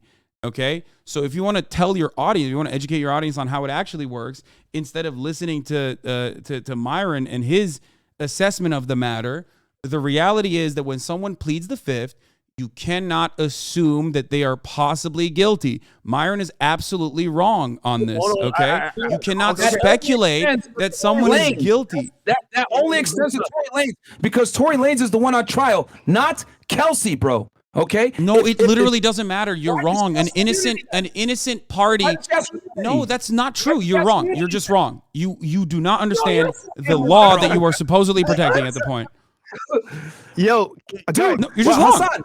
Hasan, the only person that can assert that Fifth Amendment without being judged is Tory Lanez, because he is the one on trial, not Kelsey. If that was the case, Kelsey would not have asked for immunity. That is the difference. And the jury can absolutely use the fact that she took the Fifth Amendment in their deliberation. I'm gonna be honest with you. Okay, like we know cops are bad at fucking knowing the law, right? But I really thought feds would be a little bit better at this. You are wrong. It does not matter if she's on trial or not. She, as an innocent third party, absolutely has the right to plead the Fifth because she thinks she might be. It doesn't matter for what reason, okay? And the jury cannot deliberate or infer or speculate any sort of guilt off of that. Because if that was the case, then you would undermine the entire reason behind why the Fifth Amendment exists to begin with. How about I bring a lawyer in here and show you that you're wrong? Ooh. How about I bring a lawyer in? Yo, Hasan, if you want, but it's the Constitution and the Supreme Court case, Ohio v. Reiner, is pretty fucking clear on this. It doesn't matter what a lawyer is going to tell me. Now we're making it 4v1, which is holy shit. Wait, Hasan. I'm just mentioning the fact, right? So in the closing by George, which is Tory's lawyer, he did ask the jury to consider why did she need to plead the fifth. She or need immunity, actually needed immunity, right? So they brought that up, and also I probably forgot the first thing I was trying to say. When she so after she got immunity, like the judge, she did try to plead the fifth while on the stand still, and the judge forced her to answer a few things. Yeah. So, I just don't understand, like, Hasan, just to make this very clear, you're telling us that you've never been in the courtroom yourself, telling us about the Fifth Amendment, and you have an ex-Fed here telling you to your face what it is. This is a dumb argument, bro. I mean, I really hate to say this, but yes. First of all, yes. Unfortunately, the reality of the situation doesn't change when you tell me that someone has been a Fed, and that is the reality. Like I know you're trying to desperately at least like create some position of authority here, but that doesn't change the reality of what I'm telling you. Yes. You're Googling answers, bro. And it is surprising. It is surprising to me as well. I mean, okay, yeah, I'm a Googling expert, I guess, but ultimately, I'm still correct, and you're still incorrect. And also, you're not the Fed, so I don't know what the fuck we're even talking about this circumstance. I'd rather be a Googling expert that is correct than be the second in command next to a Fed who is incorrect. You're still wrong, though. Like, okay, I'm beginning to like you. My bad. I take it back. You're dope. You're fucking dope. You're dope. I think the whole conversation. You're dope. You're dope. You're dope. Has been derailed about this one particular meeting. Well, it's a big piece of your argument is that like her testimony was like inconsistent when she didn't offer additional testimony. You guys are having a back and forth right there. I was allowing that to happen. That was part of his argument. But like even without that being said, I mean, are you saying that if he can't argue that his point was were invalid? What point? The point that he was arguing with you about why her testimony, number one, might just look a little shaky. She's not a credible witness, son. At the end of the day, bro, she's not a credible witness is my main point. I don't agree with that. I think that she was a credible, she was initially, when the investigation was being conducted, she was absolutely a credible witness. She might have changed her perspective for reasons that she also included, having postpartum stress, postpartum disorder, being depressed because of a death in the family. But ultimately, her new testimony is less, which wasn't anything, it was just her pleading the fifth, is less conclusive than her original testimony, which is why they played the original testimony in court. Dude, literally on the stand, she said they asked her to stand. Hey, like you're pulling her less credible moments now rather than the moments where she had more clarity back then when she talked to the cops.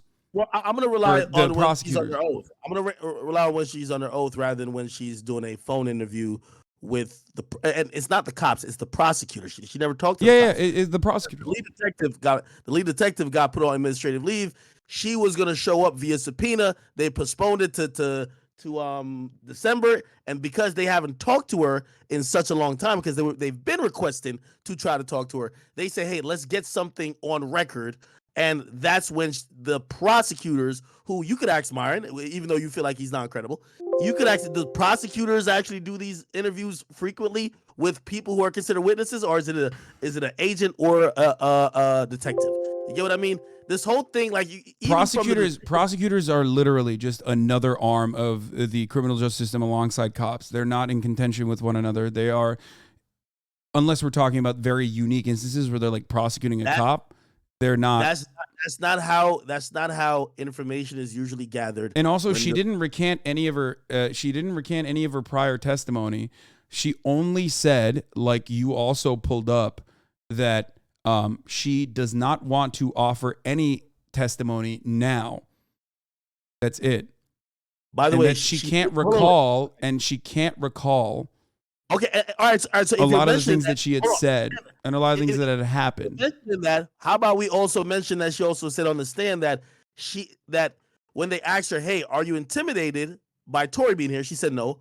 Are you intimidated by whatever? She says she's only felt pressure coming from the prosecutors. That's why they had a sidebar right after the jury left, and the prosecutor basically said in open court that they felt offended that, you know, they're being accused of trying to either coerce a witness, which they believe they did do. Then they later got permission to play her initial interview. And they got permission to play the interview to show that she was not under duress when she gave it. But what did she say in court? She said if she was feeling uncomfortable, it was because of the pressure from the prosecutor. I get it. You are selective with what you're going to believe. No, I'm just telling you. No, I'm not selective with what I'm going to believe. First of all, you're doing the exact same thing that you claim I'm doing, right? Like you refuse to, you omit certain details, or you have no answer for certain details, or when pressed on it, you say, oh, it's probably because he's a rapper. Like that's not even a good defense in any meaningful way. Like there are so many pieces of evidence in this entire process. There are so many pieces of evidence in this entire process from, number one, the witness surviving the shooting attempt and saying, I was shot by this person. Megan's not credible, though. Wait, but that's crazy. How can you say that? That's okay, dude. What the fuck does that even mean? Can you explain to me how? No. With a straight face, I want you to say a shooting victim is not credible when she is able to survive the shooting and offer testimony. That's crazy. I'll tell you right now. I will tell you why right now. She gave conflicting information on her Instagram lives with the Gail Knight interview versus what she testified to. On top of that, the prosecution gave a different story on opening statements than she did when she was on the stand, bro. That's what I'm trying to say. Meg is not credible. What were the inconsistencies within what the prosecution said and what Megan Thee Stallion said? Not fuck the Instagram lives and shit. Let me tell you that. Don't worry, I already took notes because unlike you, I actually watched this case and I know the details. You don't. I would. No, go ahead. Well, if I don't know any of the details of the case, why does it still look like you're having a hard time fucking convincing anyone of what happened, other than saying woman wrong, woman crazy, she was emotional, but also somehow Kelsey, also being a woman, may or may not have shot Megan Thee Stallion, but also had the wherewithal in that moment to like fucking turn around and text 911. Tory shot Meg. Bodyguard to Meg's bodyguard, yes. To Meg's bodyguard, she sent that. Okay, why did she say that? Dude, there could be a multitude of reasons as to why she would say that. Maybe okay, she was give me some. She was hysterical enough and drunk enough to shoot Megan Thee Stallion off of like some random bullshit, okay? Because like you say, or at least Akademiks said that it was random bullshit. Like Tory Lanez would never shoot Megan Thee Stallion over like being called short or being called not poppin', which is true. He isn't. Let's talk about how Meg is not credible, okay? Meg is not credible. Ahead.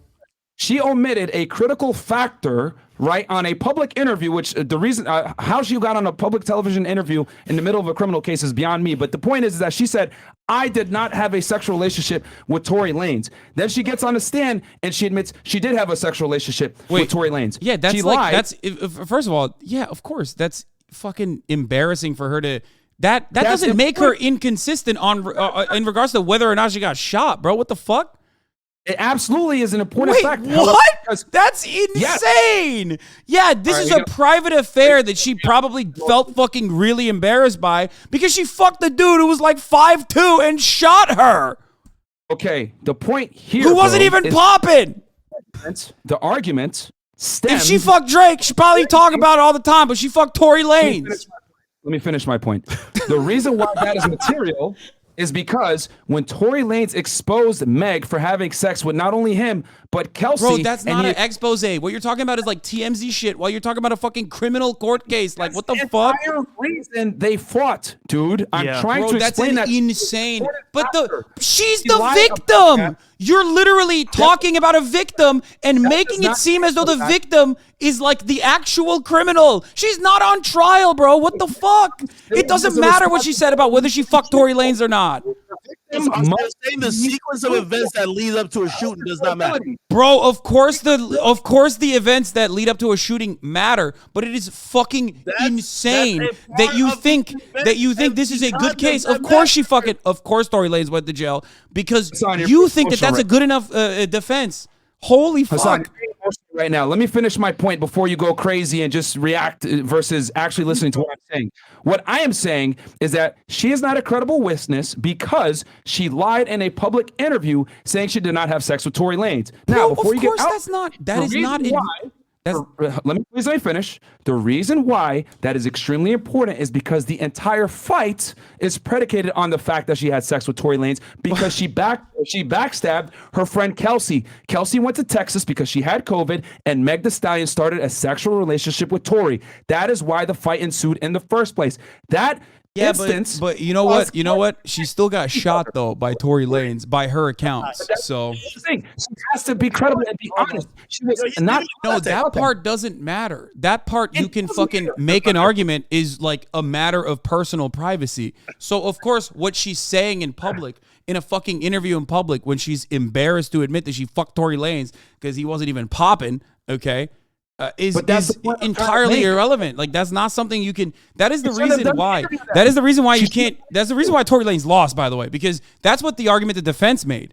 Okay, as though that was like a serious way to fucking defend this person. Like that's not. There's a picture of Tory and Meg Thee Stallion bent over with Tory. She's not embarrassed, bro. That's cap. So that argument is flawed. No, I think she's. Well, you know, you do things and then you might be embarrassed by them afterwards. Is what I'm saying. You know what I mean? Like. Hasan, that's cool. But the point I'm trying to make is that you cannot argue the point that her having sex with Tory is not a part of the case. That's very important because that's what led to the entire argument. But public interviews and saying something in a public interview, especially when it's like, you know, the person who shot you and being embarrassed to admit that you fucked that person is totally valid in my opinion. And also, yes or no? Did Meg Thee Stallion lie? Yes or no? About what? About fucking Tory Lanez? I guess she did. Who gives a fuck? What do you mean? I'm saying who gives a fuck? She got shot. So she lied. So that in itself hurts her credibility in a court of law. That's crazy. That's crazy. It's like no, you're not understanding what I'm trying to say here. Okay, I'm gonna say this again. Sure. What she said in the media, okay, is completely irrelevant, especially because it does not pertain to the one-to-one immediate fucking back and forth that occurred that night. Okay, it's not like she fucking lied about she ever said like Kelsey actually shot me and then went back. If she had said that, then you have something. But her saying I never fucked Tory Lanez, he's 5'2" and he's got no fucking hits since 2016, that's irrelevant. That's not relevant to the subject matter at all. I know you want to make it relevant to the subject matter, but she didn't actually lie about any of the fucking information. The first time she actually made a statement, okay, to the cops was still to defend Tory Lanez, to say that she stepped on glass, even though that was not the case. You get that, right? Too. You get that. That was a lie. Yeah, of course. That was. And she admitted that. She admitted that she lied. So what you're missing here is more relevant. That is more relevant to the case originally, but it doesn't matter because she also mentioned why she did that. She also mentioned why she did that. Ultimately, it doesn't matter though, because if she's lying about that, if she's originally defending Tory Lanez, right? If she's originally defending Tory Lanez, okay, why did she turn around and blame Tory Lanez afterwards? What do you think happened there? Do you think it was because a criminal investigation was launched and then she had to fucking tell the truth, despite the fact that knowing full well that there would be dudes like you that would come after her and be like, oh, she's a fucking liar, even though she got shot. Did she even actually get shot? Who knows? You know, yada, yada, yada. Like, probably she didn't want to rock the boat. She wants to do PR. She's popping off. She doesn't want this kind of fucking attention, which she admitted time and time again. She didn't want this kind of attention because she knew that she was going to get fucked over. Be truthful. That does not absolve her of her responsibility to be truthful, especially when she is the prosecution's witness. Okay. Can I ask you a question? I have another question for you. Is Megan Thee Stallion a rapper? Yes, she is a rapper. Okay, maybe she wanted to fucking tell, maybe she didn't want to snitch because she's a rapper, just like you said Tory Lanez didn't want to snitch because he's a rapper. I think one is more valid than the other. She already snitched. She already snitched. What are you talking about? It's too late. She already snitched. Yeah, I'm saying originally she was like, I don't want to snitch because I'm a rapper. Are That's not probably held why. to the same ethics and codes that male rappers are. Nice try though. Oh shit, dude. Yeah, that makes sense. That's just male rapper code. Okay, got it. Bro, come on. Yeah. You argue like a 14-year-old Myron. Like, what do you mean? Oh, in my worldview, only male rappers have that snitch code. So there's a double standard there. Like, come on. Sean has practiced the stick so good. Come on, dude. I mean, come on. I told you guys if the roles were reversed, I would 100% have the exact same fucking take. Okay, if Megan Thee Stallion shot Tory Lanez and the other party involved there was like, yo, Megan Thee Stallion shot fucking Tory Lanez, I wouldn't turn around and be like, let's look into this a little bit further. Let's be more skeptical of the narrative here. Like, that's crazy. It's like you don't ever get an open and shut case like this, and yet, you know, you still were able to simultaneously create a separate narrative here. There is no separate narrative. It's been documented several times where male hip-hop artists have been asked, would you provide information to the police? And they would say no. Cameron famously went, I think it was either 60 Minutes or something, asked him, would you go to the police if there was a serial killer living next door? He said, no, I would just move. Okay? We gave the example of Busta Rhymes. T.I., his best friend got killed. We're talking about completely unrelated things now. Like, you're Takeoff just got killed, and police are still saying Quavo is uncooperative. He don't want to talk to them. And his fucking this is not like, none of this is relevant to what we're having a conversation about. You know that, right? It's relevant because Tory's not going to go and say Kelsey shot her, bro. That's the point I'm trying to make here. Rappers understand that their image is everything, and cooperating with the police will destroy their ability to create music and sell records. And we're giving you these instances so you understand the severity of rappers coming out and providing information to police. Look at Gunna. As soon as he got released, he gave a statement. But you said this is only male rapper code, right? Like, it's not female rapper code. Is that what you're saying? Male rappers are held to a higher standard when it comes to the street code, when it comes to hip-hop music. So do you think do you think there are no female rappers who've done that? I'm sure there are, but there aren't the same consequences. Meg Thee Stallion still will enjoy a commercial album. This is crazy. I think this is a crazy conversation we're having, by the way. Females and possibly domestic violence. For example, when Rihanna came out saying Chris Brown did whatever to her, everybody heralded her as very because great. She was fucking. What do you mean, dude? Come on. Wait, so what? Like, people are not supposed to. Why is your reaction like I'm upset at it? No, that's how it should be. But I'm just showing you the difference between genders. That's the only point.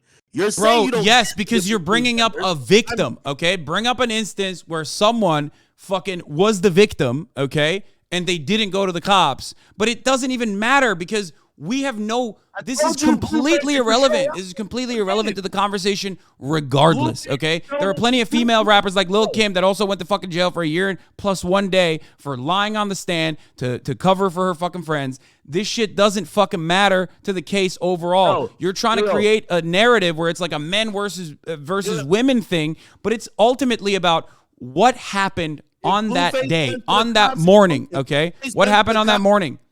If Blueface went to the cops for those 2 black guys his girl gave to him, we call him a snitch.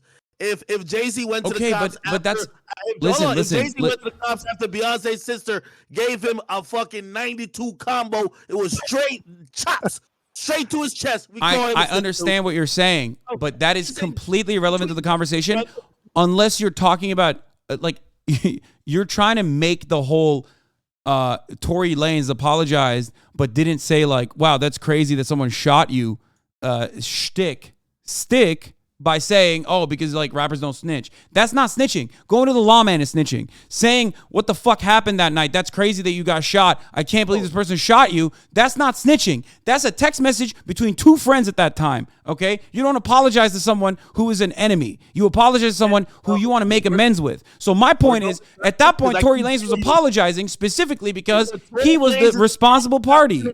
In custody. If you're in custody, why the fuck would you drop a name?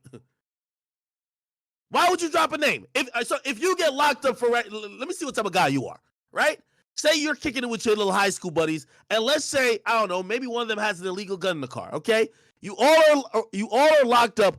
Would you call your other friend and be like, yo, do you know that Marcus had the gun in the back? Would you say that on the jail phone? Bro, brother? you and I both went to Rutgers, dog. Okay, this whole like street cred shit is so stupid. Okay, we went to the same college. Okay, Akademiks. Come on. No, wait, no, that's not about street cred.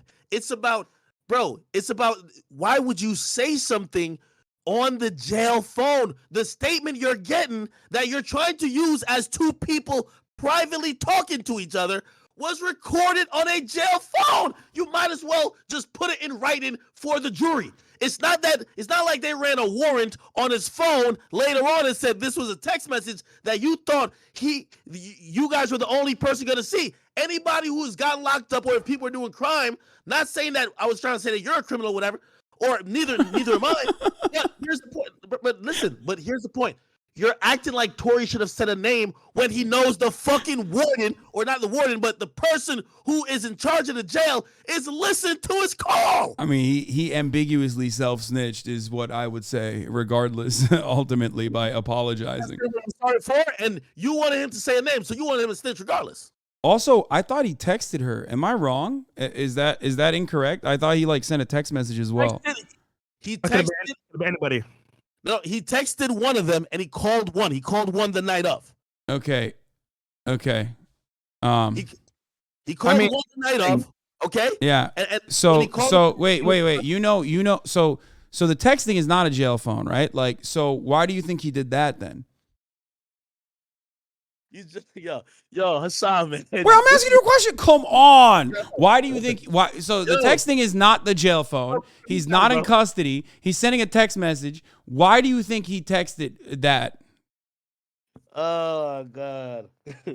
I mean, that's a real. I can't ask you a single question without you being like, "Oh, I'm so good at fucking debating" or some shit. Like, I don't think I can debate at all, honestly. Like, we don't know the answer. There were so many different factors going on. The two best friends fighting, him hitting on Kylie Jenner right in front of her wanting to leave, and Tory not wanting to leave the first time. I know, but the main point of contention there is a shooting, right? Like the main point of contention there is a shooting. You're not bringing that up to be like, "Oh man." Hasan, he could have been sorry that she got shot, but that doesn't necessarily mean that he's a trigger man, bro. That's what I'm trying to tell you. There were so many factors that went on that night that he could have apologized for. It doesn't necessarily have to be that it was just the shooting or him shooting at her. It could have been her getting shot by someone else. The apology is ambiguous. So you think he said, sorry you got shot by someone else? That's what he was saying? The reason why I'm like giving up and let Myron rock like a ghost. You think there was I'm telling you, maybe you guys have, maybe there's a cooking something here that I want to hear. Maybe there's a third shooter, okay?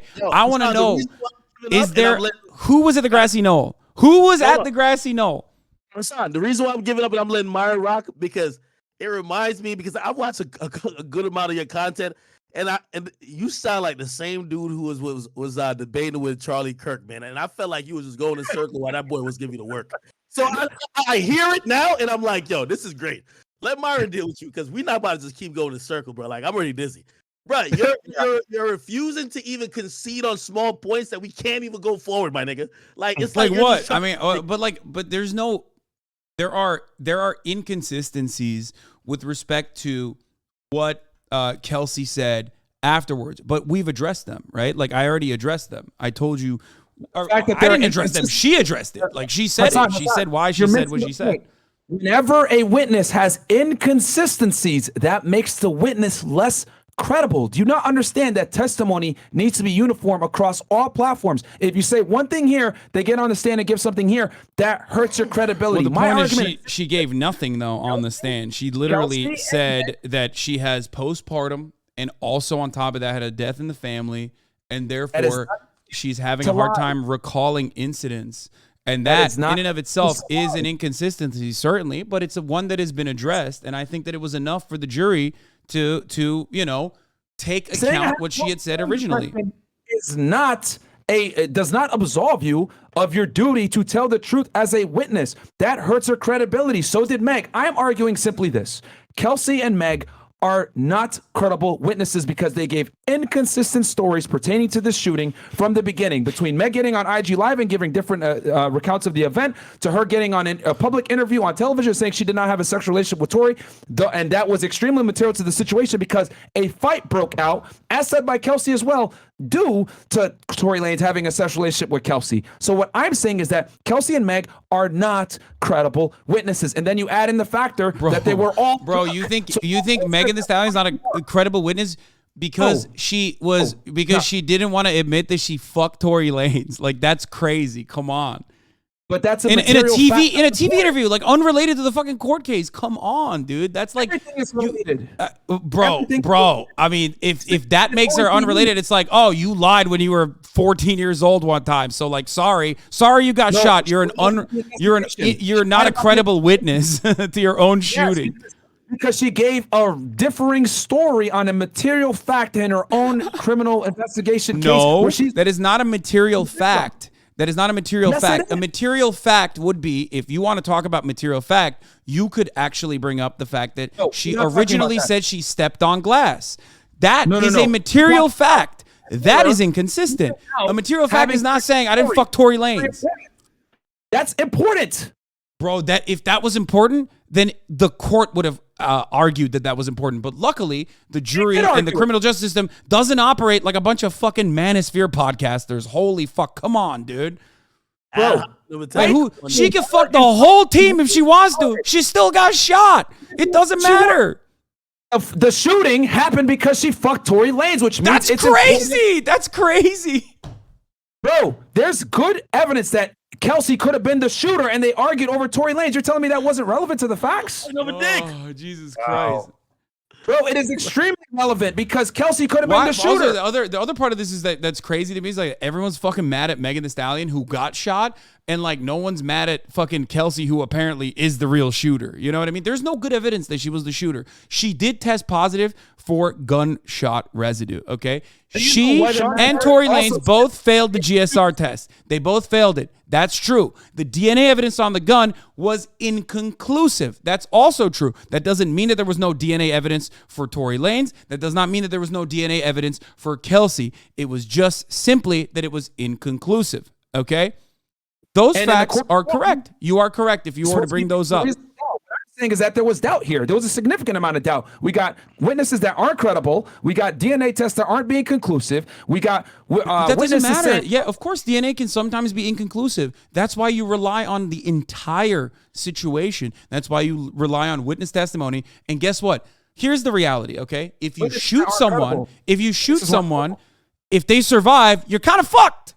That's it. Like, ultimately, this is where the court case starts, and this is where the court case begins. You shoot someone and they fucking survive, you are fucked. That's it. You can say, Your Honor, she fucked the whole squad, though. Your Honor, she lied about fucking someone, but then said that she actually did fuck them. It doesn't matter. She got shot by the dude, and she said, this motherfucker shot me. That's it. She's not credible. If he had finished the job, maybe then you can argue like, oh, well, that's inconclusive and the DNA evidence or whatever. He didn't finish the job. He fucked up. Do you know why people are mad at Meg? Because she lied multiple times. That's the big issue. I know why people are mad at Meg, because you have built an entire career shitting on women. That's why, and there are plenty of people who also fucking really don't. What does that have to do with anything? Oh, my God. All you do is do ad hominem attacks. You don't argue the points. I'm saying she's not a credible witness because she lied. Of course I argue the points. Dude, if we're talking about ad hominem, you literally keep bringing up the fact that Megan Thee Stallion in a TV interview says she didn't fuck Tory Lanez, but then openly admitted that she fucked Tory Lanez in court. Like, that's it. That's not. And you're saying that like the case should be thrown out or something as a consequence of that. That's fucking insane. It's relevant because she's a liar, bro. Are you missing the point that she lied? Bro, that's crazy. That's crazy. You can't conclusively. I'm kind of trying to moderate a little bit. I don't think he's saying it means the case should be thrown out, but it goes towards credibility. Which no. Exactly. In that regard, no, it's not material evidence, and therefore it does not matter. What are you arguing then? What are you arguing? Her credibility is hurt because she's lied and hasn't told the same story. No, it doesn't matter. It is a private affair that she fucking said on television versus when she was under oath. Of course. that does not mean anything about her credibility, okay? There are additional reasons as to why people sometimes feel conflicted about openly stating who they fucked, okay? That's understandable. It's the most understandable thing. If you were a little bit more charitable in this regard, you would also recognize that. Come on. Okay, let's talk about how she didn't want to admit that her and Kelsey got in a physical altercation. How about that? Let's also talk about how she said that they left one time, but in reality, they really left twice. And they came back. And they came back for a sandal. Let's talk about her lying on a public interview. Let's talk about her IG stories and her IG lives where she gave different conflicting. Ultimately, when you're recalling shit, there's going to be instances where you're not 100% accurate. Okay, this happens all the time. Now you have to measure that. You have to measure that on how severe it is, right? You have to measure that on how severe that is. Recanting or recalling instances that even happened to you is oftentimes going to be murky. Now, if you are, let's say, a third-party person who claims you woke up the gunshots and then change your testimony to, oh, actually, I was watching them fight, so I saw every single thing that happened, that's pretty inconsistent, especially because of your proximity to the situation. If you're Kelsey in that regard, your testimony, if it had changed dramatically, which it never did, right? Remember, she only pled the fifth. She never dramatically changed her testimony. She never dramatically changed her testimony and was literally given the opportunity to address it with immunity in a court of law and did not do that. Real quick, I'll let you guys go. Let me get a word in. So remember I said it's about credibility. And I think the way you even try to describe certain things is probably the reason why we're having the problem even kind of like understanding how this case even devolved how it did. Like when people are mentioning her sexual history, it's not to shame her, this and third. It's about credibility, right? Also, for example, she has a habit about drinking. I drink a lot every day. Okay, this is not to shame her. No, I know. I've seen you fall asleep listening to Drake. Yes, one of my favorite clips. But here's the thing, though. If we mention her drinking, it's not to shame her habits or her possibly being an alcoholic. It's probably to say, she was in a state of mind that she could probably not remember these details accurately. For example, like what Myron said, when she stated the sequence of events, she did not recall leaving the party, then returning. But her friend said that happened. Again, it's not trying to be but do you think not remembering whether you left the party and returned is of the same vein as like being fucking shot in the foot?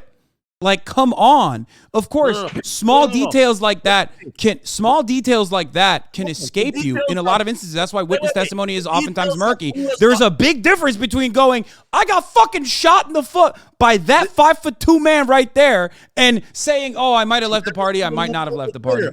She never seen who pulled the trigger, and everybody else other testimony. That's not true. That's not true. She testified. That's not true. She testified that she turned around. Hold on, no. She never said she's seen who pulled the trigger. She said she literally turned around. She said, I turned my upper body around and saw Tory Lanez shooting.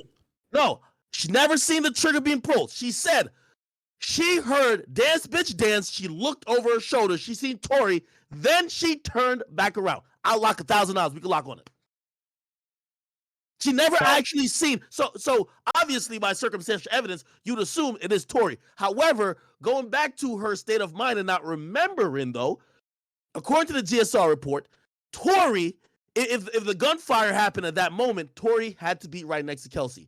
They asked her, did you see, when you turned your back and you heard that, did you see Kelsey anywhere near there? She said, never seen Kelsey. Kelsey was nowhere in the vicinity. Can you tell me? By the way, I already told you what happened in that regard. Megan Thee Stallion also said that she had turned around after hearing the voices.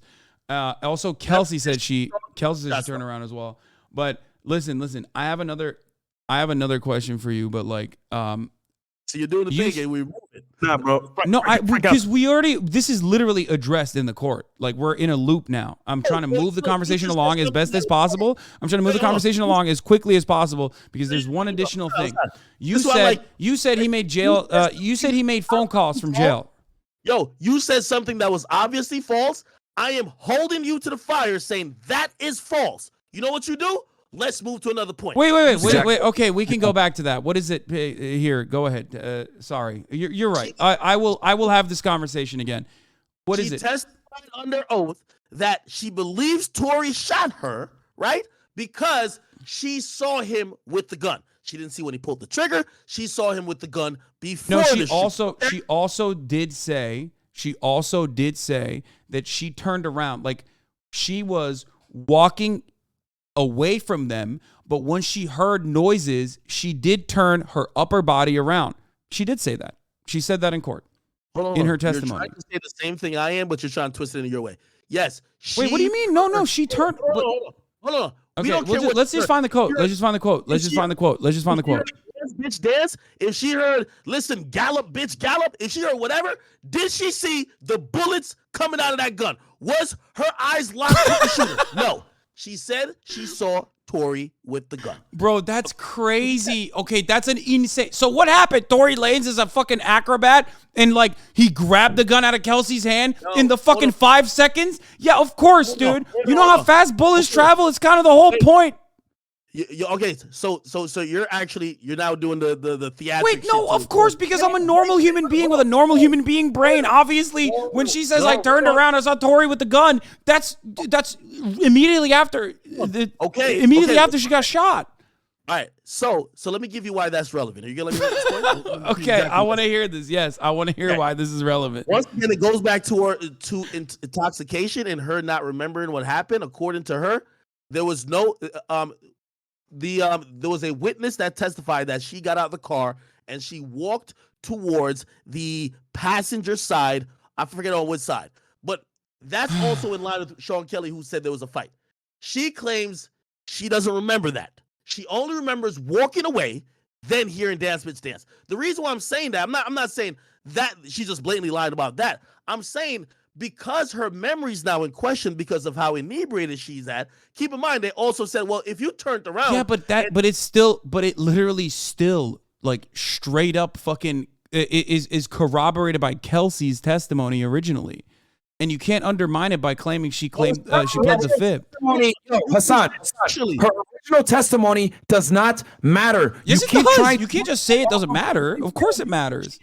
Yo, Hasan, here are the facts, okay? She went in, she gave the police a statement in September of 2022, 2 years after the fact, and she went ahead and implicated Tory as the shooter. She went and corroborated a lot of Meg's story and said all this stuff to pin it on Tory. She gets on the stand, switches her story, says straight up, I lied. And then they asked, why did you lie? And she says, to protect myself. No, she never said like straight up I lied. When you say that, you're making it seem like every part of her testimony was incorrect, which she got immunity to clarify for and still refused to do so. So she openly said I lied in that interview earlier with the police. I know, but there's multiple facets to that conversation. She's not directly pinpointing a singular piece of information that she said was incorrect. Okay?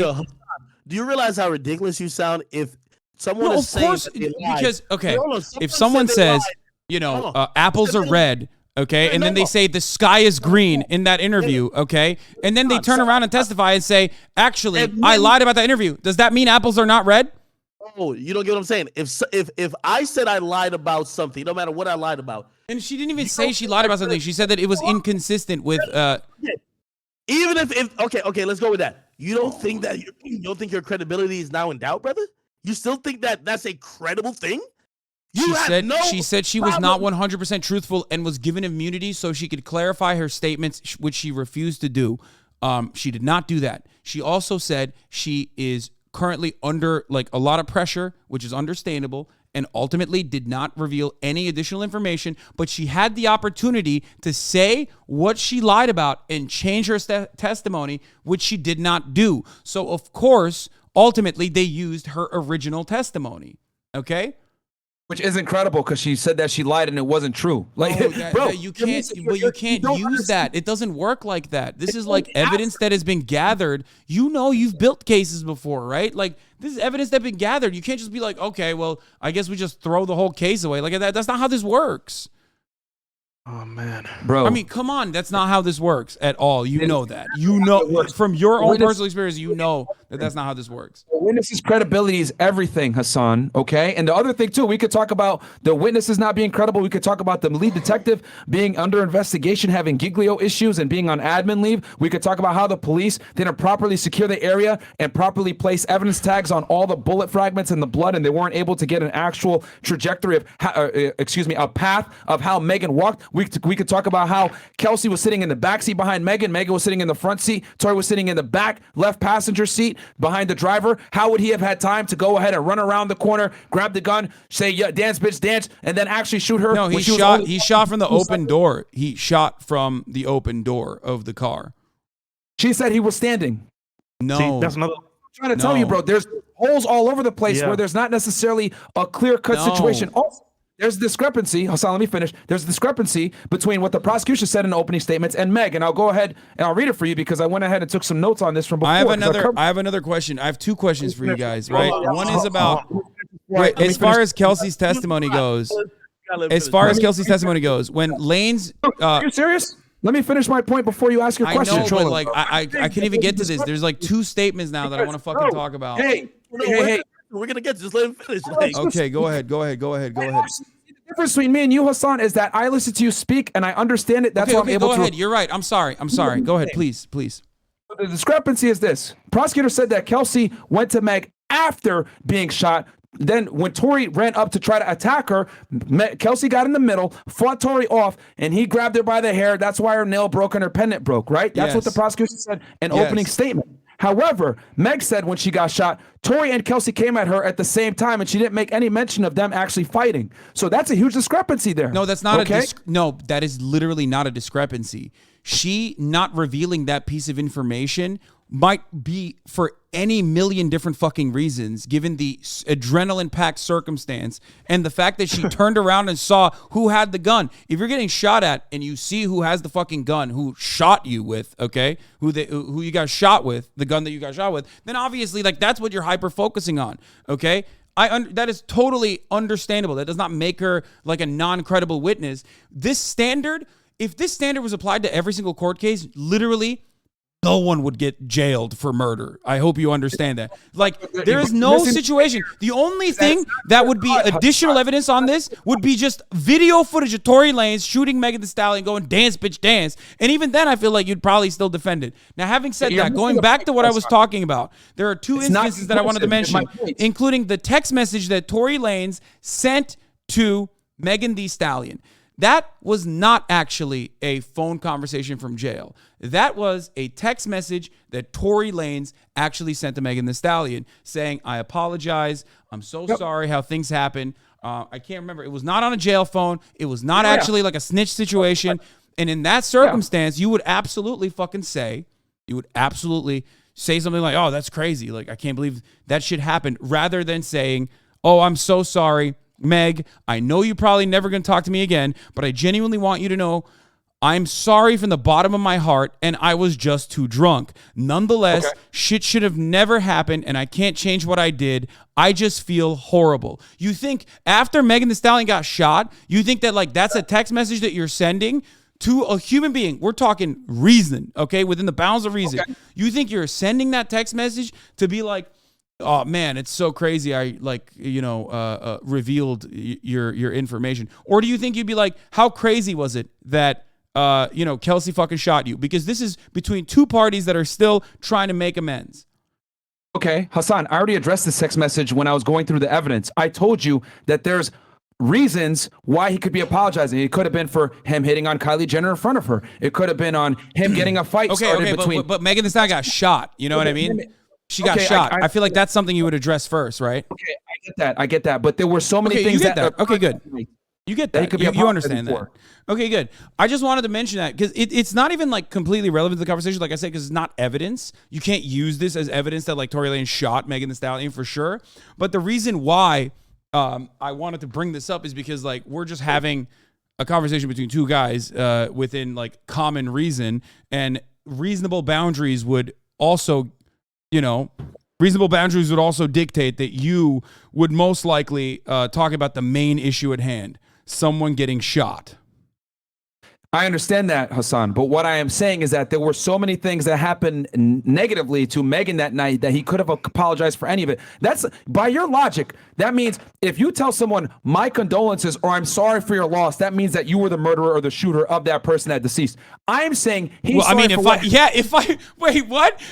I shot someone and then they survived and I said I'm sorry for what I did that night, yeah, it kind of seems like I shot that person. We're having a conversation that's reasonable. Yes, if I said I can't change what I did, he basically said everything but I'm sorry I shot you, okay? And you're still looking at that and going, no, there's a million different reasons. What if he was sorry because he actually said a no-no word? What if he was sorry because he actually revealed that he wanted to fuck Kylie Jenner that night? Like, bro, she got shot. Of course he's talking about how he shot her. Come on. That's what you're coming to the conclusion of. But what I'm saying is that a bunch of things happened to Meg that night. He could have apologized for a multitude of reasons. I've outlined this before. By the way, like I said, it's not even admissible in court. It's just like funny to see you defend this. Get that. No, but what I'm saying, but that's the point, bro. The defense's job is to create reasonable doubt. We don't know what he apologized for. It could have been him hitting on Kylie. It could have been him starting the fight between him and Kelsey, her and Kelsey getting in a fist fight. Okay. Can you say that? Can you write that out real quick? I'm sorry that we got into a fight on the night that like the girl that you were seeing, let's say, got shot by another girl. That's what you're saying. Like you're actually texting that text message. You're saying, I'm sorry for how I conducted myself when you got shot. Is that's you would say that, you think? Dude, what I would do versus what happened to Tory are two different things. I'm saying he could have apologized for a multitude of reasons. You're just saying he apologized because he shot her. No, there was a bunch of things that came out that night that no one knew about. For example, I mean, but Kelsey, the main thing is that she got shot. I don't think she gives a fuck about Kylie Jenner at that point. Like her feet are bleeding. Let me stop for 2 seconds and listen, because the difference between me and you is I listen very closely to everything you say. You don't listen to anything that I say. Okay. You got to understand that when Tory said, yo, Meg, just so you know, you backstabbed your friend. You were fucking on me. You were fucking on the baby, etc. That was the first time that Kelsey heard that information. Okay, so she obviously felt some type of way. They're all drunk. Emotions are high. Then all three of them are arguing in the love triangle. Kelsey did not know that information until Tory exposed it, and he embarrassed the fuck out of Meg. So that is what led to the physical altercation between Kelsey and Meg. They were best friends prior to the situation. So there's a multitude of reasons why Tory might be apologizing. It does not necessarily have to be. So if they had a physical altercation and Kelsey shot her, why did she blame Tory Lanez? Bro, that also can be explained. It could have been she was trying to take away some responsibility from herself. It could have been, I need to pin this on somebody. You think if she got shot, she would have to describe her position? No, she would have been like, I got fucking shot by this crazy bitch. Come on, dude. You're crazy. No, in your mind, that's how that works. But that's not how that works in the fucking court of law. If she got shot by Kelsey and they fought and they fucking hate one another, clearly she's going to be like, I got shot by this crazy bitch Kelsey. Lock her up. No, she wouldn't, because they were best friends prior. She was probably trying to protect Kelsey. Why would she not? She would not. So why is she not? But like that doesn't make any sense. That doesn't make any sense. That like there was instances where she could have immediately turned around and be like, oh yeah, actually Kelsey's the one who's responsible. Like your own logical box that you have created doesn't make sense when you ask like 3 or 4 questions about motives of people that you're not hyper focusing on. Listen, this is common sense, bro. The video, like, why is Tory protecting Kelsey? Why is Megan protecting Kelsey when Kelsey's the one who shot Megan in that circumstance? Like, it makes no sense. You didn't see, bro. Like, she wouldn't even know. She just looked. All she heard was dance, bitch. If that was the case, then why did Kelsey say, did you hear the words dance, bitch? She said, now where'd you hear that from? That was her verbatim answer to that. Okay, yeah, she didn't hear the words dance, bitch. Fine, okay, that's fine. I mean, you're not responding to my question. Why would Megan Thee Stallion defend Kelsey despite being shot, even if they are no longer friends? And they're no longer friends. You know what I mean?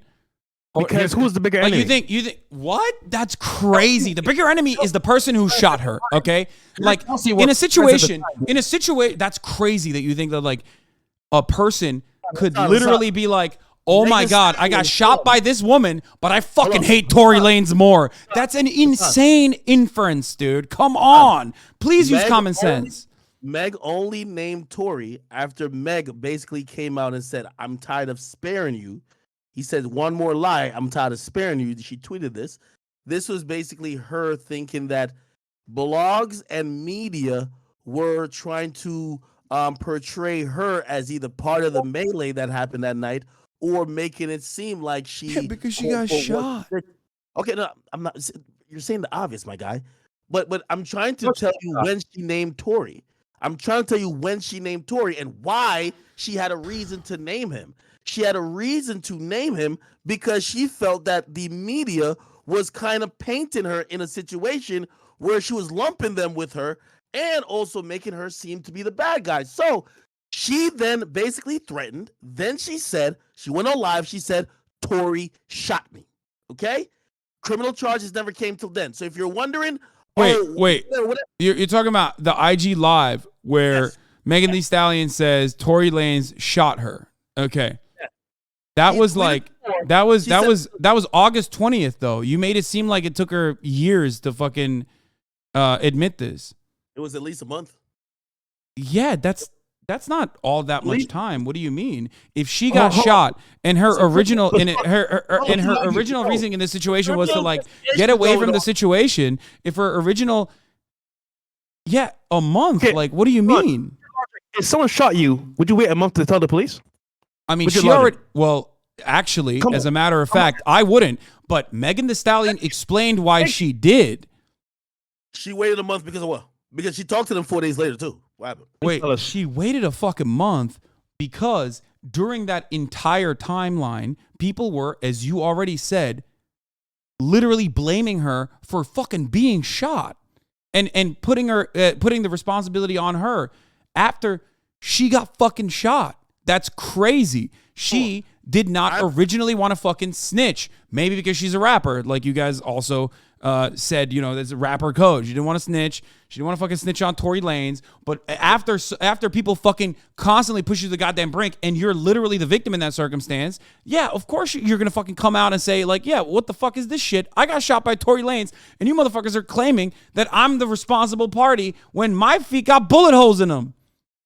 Well, again, I'm answering your statement of why wouldn't she possibly say, let's say it was Kelsey. Why wouldn't she come out and just say Kelsey? Yeah. Well, she didn't. Hold on a second. You jumped the gun too much. Hold on. I'm telling you, she didn't come out to say Tory either. The reason why she came out to say Tory is because she felt Tory was playing games with the media. So hold on. So it's fair to assume that her calling his name was a direct result of what she felt he was doing, not that she came to some type of, I'm ready to speak. So now when you say, well, why wouldn't she name Kelsey? Kelsey isn't a star. Kelsey has no type of power and control over the media or the narrative. Again, why, if you waited that long, even if it was Kelsey, why say anything? Kelsey can't affect your career, can't affect the narrative, but who can? Tory Lanez. I hope you understood that. That's great. You think she got clout off of fucking... If she was going to get clout, she could have fucking jumped the gun from the start. Brother. Then she would have just said what happened that night. Hasan, your listening skills are so crazy, brother. You don't listen. You don't listen. That's the problem. My dude, you said one thing. I'm going to repeat what you said. You said, if it was Kelsey that shot her, why would she just say Kelsey? So I reminded you. Well, she didn't say Tory till at least over a month later. Then I reminded you. Well, she was shot. She was shot. So she can't lie about being shot because she was. Brother, hear what I'm saying. Hear what I'm saying. She named someone a month later. It's important. Why did she name someone at that juncture? Because everyone kept fucking blaming her for being shot. And that is why she admitted who was actually the person who was responsible. She also literally explained why she did not name Tory Lanez originally. Her friend was the one who named Tory that night, though. We're talking about why did she name him a month later. This is why you got to listen more and read more, my brother. Oh my God! I'm trying to tell you because it's clear. I'll make a bet with you. You won't make it because you're not that informed. You just keep saying the obvious. But she was shot, brother. We know this. You're gonna say that for the 15,000th time. I know, but your inferences are incorrect. You're making like you're stretching. You're stretching harder than the fucking gymnastics team. That's why it's ridiculous to me. point. Hold on. I keep trying to ground you with like actual facts from the case. I'm going back to your point. You said if she got shot by Kelsey, why wouldn't she just say it? I'm bringing you step by step why she said Tory and when she did. She did not say because Tory Lanez is the what is it? Give me the steps again. So you're not listening. I am, but it makes no fucking sense. I have to hear it a million times. Go on. Because I responded to it. And you said that's not what I meant. So go on. Please clarify. She believed that Tory and his influence was playing games and making her look a certain way. Keep in mind, that would not be the same for Kelsey, right? That's why she was incentivized to name Tory when she did. That makes no sense. And here's why. Okay, are you ready? Here's why. She says lie one more time, and I'm gonna just say it. Here's why that makes no sense. Because Tory Lanez is like playing games with her or whatever. She could just easily turn around and be like, Kelsey shot me, because there's only 2 people involved in the process. If she had come out and said, Kelsey shot me, Tory Lanez would no longer, by your own logic, play games with her. What is Tory going to say? Turn around and be like, actually, no, it was me who shot Megan? Fuck no. That would have ended the conversation. Because if Kelsey had shot her, she would have just fucking said that. But Tory shot her. And that's why she said, Tory Lanez shot me. This is an insane thing. It's such a major stretch that it literally could not filter through my brain. But you are literally using like a mental block, or you're doing mental gymnastics not to understand. What? Why would she just... Hear what I'm saying. You initially said, I'm only going off what you said. Why wouldn't she name Kelsey? Well, actually, she wasn't trying to name anyone. Okay? Even if you go back to her Gayle King interview, which you... But like, you understand, what was Tory Lanez lying about? What was Tory Lanez lying about at the time? Wait, hold on. You won't even let me finish.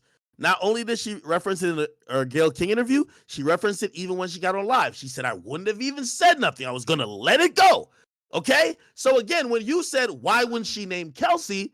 It seems like she was never going to name Kelsey, even if it was Kelsey. Okay? What? No, that you can't make that. You literally just leaped into that, okay? If Kelsey shot her, the most logical thing for her to say is Kelsey fucking shot me. Tory Lanez is just lying for some weird reason. I don't know why. And what is Tory Lanez going to do in that situation? Be like, no, actually, Kelsey didn't shoot her. Megan shot herself. Or, no, actually, Kelsey didn't shoot her. I shot her. No, that would have fucking destroyed any argument that anyone could have ever had. The reason why she came out and said Tory Lanez shot me is because fucking Tory Lanez shot her. That's it. And this is a wild, these are wild leaps to make. I'm serious. Like, these are wild leaps to make. Like, I'm trying as best as I possibly can to try to like comprehend where you're coming from with this, but like there's so much motivated reasoning playing a role in your assertions here that like it's hard to like, you know, get in there. It's hard to like get through your armor a little bit. I'm going off what you're saying. Women can't lie. That's the problem. That's no, why women of course lie. Women lie all the time. Everyone lies. Human beings are liars. This is a fucking bullshit straw man that everyone's like, oh, you're a SJW. Women can't lie. Of course women can lie. What the fuck do you mean? Okay, and Megan's lied plenty of times, and I'm saying that the whole case was based on her testimony. You're saying, I believe her, but she got shot, though. You're like failing to comprehend this thing. It's not like Megan went and said, Tory Lanez is doing tax evasion. You know what I mean? She fucking... She doesn't know who shot her. That's she really not doesn't. true. She does know who shot her. And every single counter that you brought up about like why she didn't name Kelsey is ridiculous. It falls flat on its fucking feet. She lied in her testimony several times. She did not admit that they got into a physical altercation, which again is very important to the story. Right? Why is it important to the story? You think it was self-defense? You think like Tory Lanez shot her because like it was self-defense? Is that what you think? Because if she doesn't admit that her and Kelsey got into a physical altercation right before the shots were fired, guess what it does? It paints Tory as the probable shooter. Oh my God! But you're still making the argument that like she somehow has reason to defend Kelsey even though Kelsey fucking shot her, which is insane. Okay, bro, like that's insane.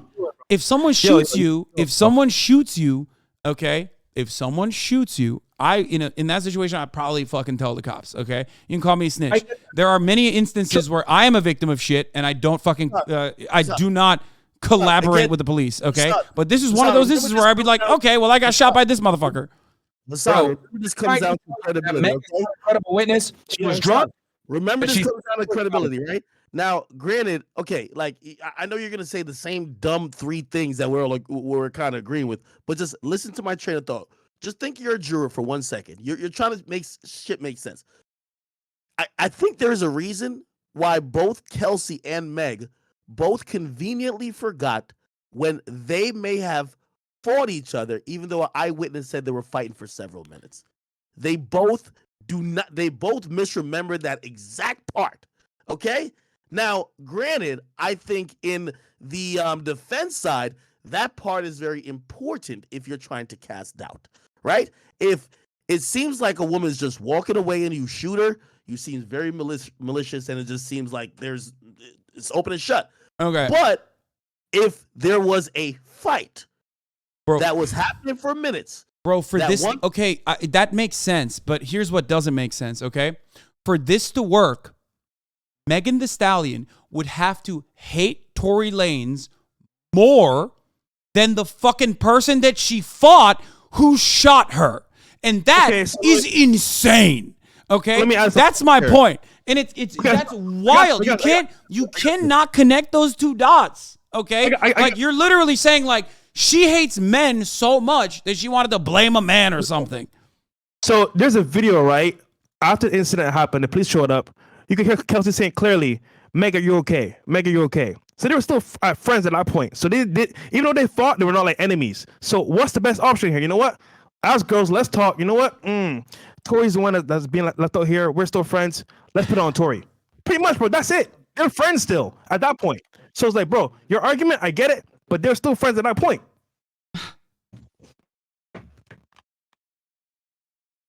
Okay. I mean, I got you owned me, man. I got nothing on that. You got me. You got me. You killed it straight up. Strong appeal here. Tory has a very strong appeal. Yeah. And okay, well, good luck to him. Look, I don't want to see. Look, I'm not too fond of the criminal justice system in general. I do think that he did it. I do think that he deserves to go to prison for at least a extended period of time. He definitely, I think he fucked up. If I'm going to be as charitable as possible, ultimately though, Megan Thee Stallion did get shot. This team fucked up, raising reasonable doubt. No, I don't think so. I think like in order for there to be a little bit more clarity in that circumstance, it would literally have to just straight up fucking be video evidence. Like at that point, that's it. Okay. By the way, I was being sarcastic. I don't know if that dude recognized that or not, but but it's fine. Love you guys. Thank you so much for this. Okay. Hey, listen. Number one, I do say I accept the verdict. I thought there was a pretty decent job done with raising, a reasonable doubt. Clearly not to the jury, and it is what it is. You know what I mean? Okay. Like, Lasan, you came for your content. You got your content now. Hope you're happy. And your trolling was hilarious, by the way. So thank you for okay, trolling. listen. You're the one who asked to be on this call. Okay, like I mean, I'm fine with having a conversation with you, debating you or whatever you want. But like, it's not like I was like, oh, please bring the fresh and fit boys in here. I know. Especially, wait, which one is fresh and which one's fit? With the one, Hasan, I've been talking with Akademiks about this for the better part of a week. We've been covering this case, so yeah, nice no, I know. I really wanted the fucking content from you guys. I was like, please, DJ Ak, please bring him. No, that's not what happened. You wanted to come on, which is fine. You're like Akademiks felt like he wasn't doing a good job. You didn't feel like he was doing a good job. It's fine. It's cool. But I'm gonna have a little bit of fun. Like I'm gonna troll a little bit. Come on. No, Hasan. When you're taking L's on arguments, you take ad hominem attacks. You're supposed to be a master debater. You couldn't keep it factual. I am not a master debater. I suck at debates. I don't know where that came from. I don't like debates. I'm not very good at debates. Everybody keeps saying that I am, but I'm not. I don't think. Unless it's like Andrew Tate. He's just very bad at debates. So. Do you think Charlie Kirk got you or not? No, absolutely not. The argument about better drivers was also comical as well. Oh, here we fuck. Okay, look. We can have this conversation at a different time, but I can't spend 6 hours talking to you guys. All right, I got some other stuff that I need to cover. Oh yes, you got to be honest. You've been Facts. Wait, what did you say, Ak? You kind of been ducking. Every time I mention Myron, like you were like, it's because the reason why I do debates when I end up doing them, I guess, is often because I think like someone has really damaging ideas and they're able to spread those damaging ideas to like a very large audience, right? And it's more so, it's not even like to stop the spread of said ideas, right? It's not like I'm calling for deplatforming or anything, but it's more so to just like address them adequately so people have a better understanding of like what the other side's perspective is, right? And so the reason why I will like debate someone like Andrew Tate is because like, I mean, he's all over the place. People will turn around and say, oh, that's clout sharking or whatever the fuck. And to them, I say, well, you know, that is what matters in this circumstance. I want to temper someone's influence and at least like show that there's a different perspective on a large enough platform.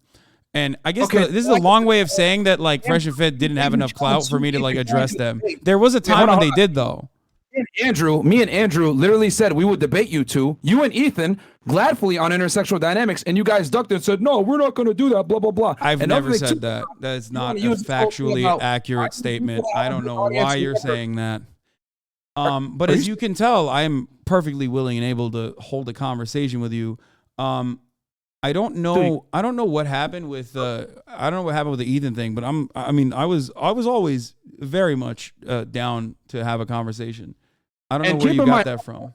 You're the one that talks about us first, bro. We never mentioned you not one time. It was you making a bunch of hit pieces on us, dude. Well, when I first started, I mean, I don't know if you're talking about like me and Ethan together, but like when I first saw you guys were popping. I would have definitely debated you back then.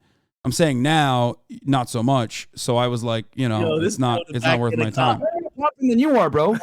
What are you talking about? We're more popping than you are. This thinker, bro. Okay. I mean, that's great. I'm happy for you guys' success. I haven't seen it, but if I do, I will, I'll hit you guys up. That's because you're on Twitch. We're on YouTube. We've been on YouTube 2 years, bro, and we're almost as many subscribers as you. What are you talking about? We're definitely popping.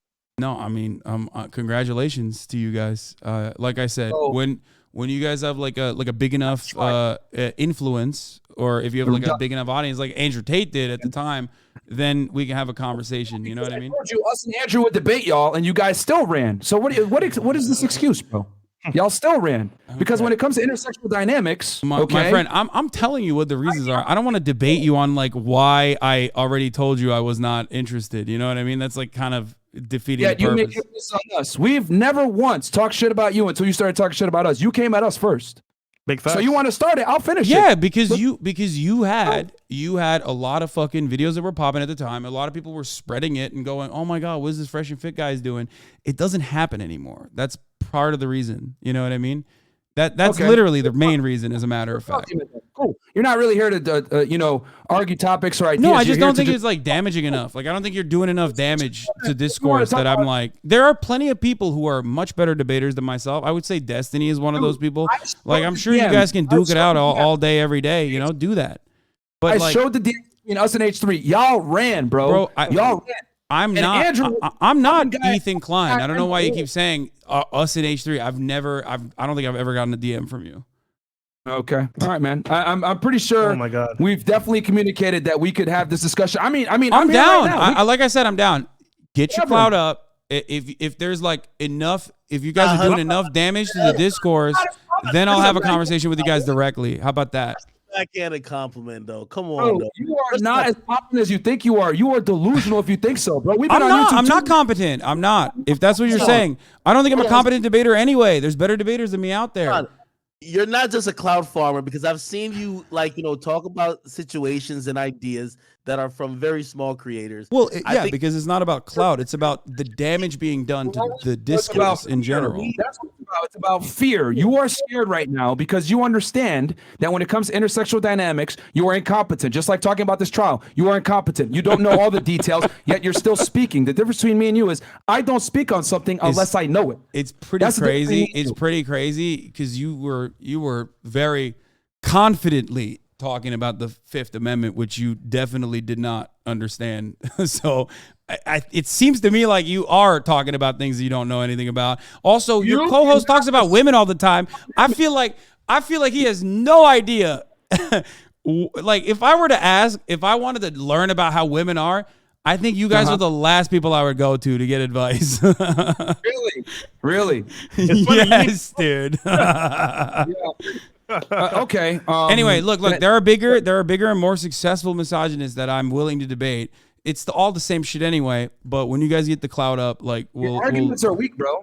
You literally said women are better drivers because they have cheaper insurance rates to Andrew, which is all right. Look, we'll do this at a later date. All right, guys. Like I said, I have so much. I have a long list of things I gotta talk about. I gave you guys like 6 hours, man. All right, dude, it's fine. You can run, but we are way more relevant than you are. I'm running, dude. I believe you. I believe you. Congratulations on your success. We never talked about you.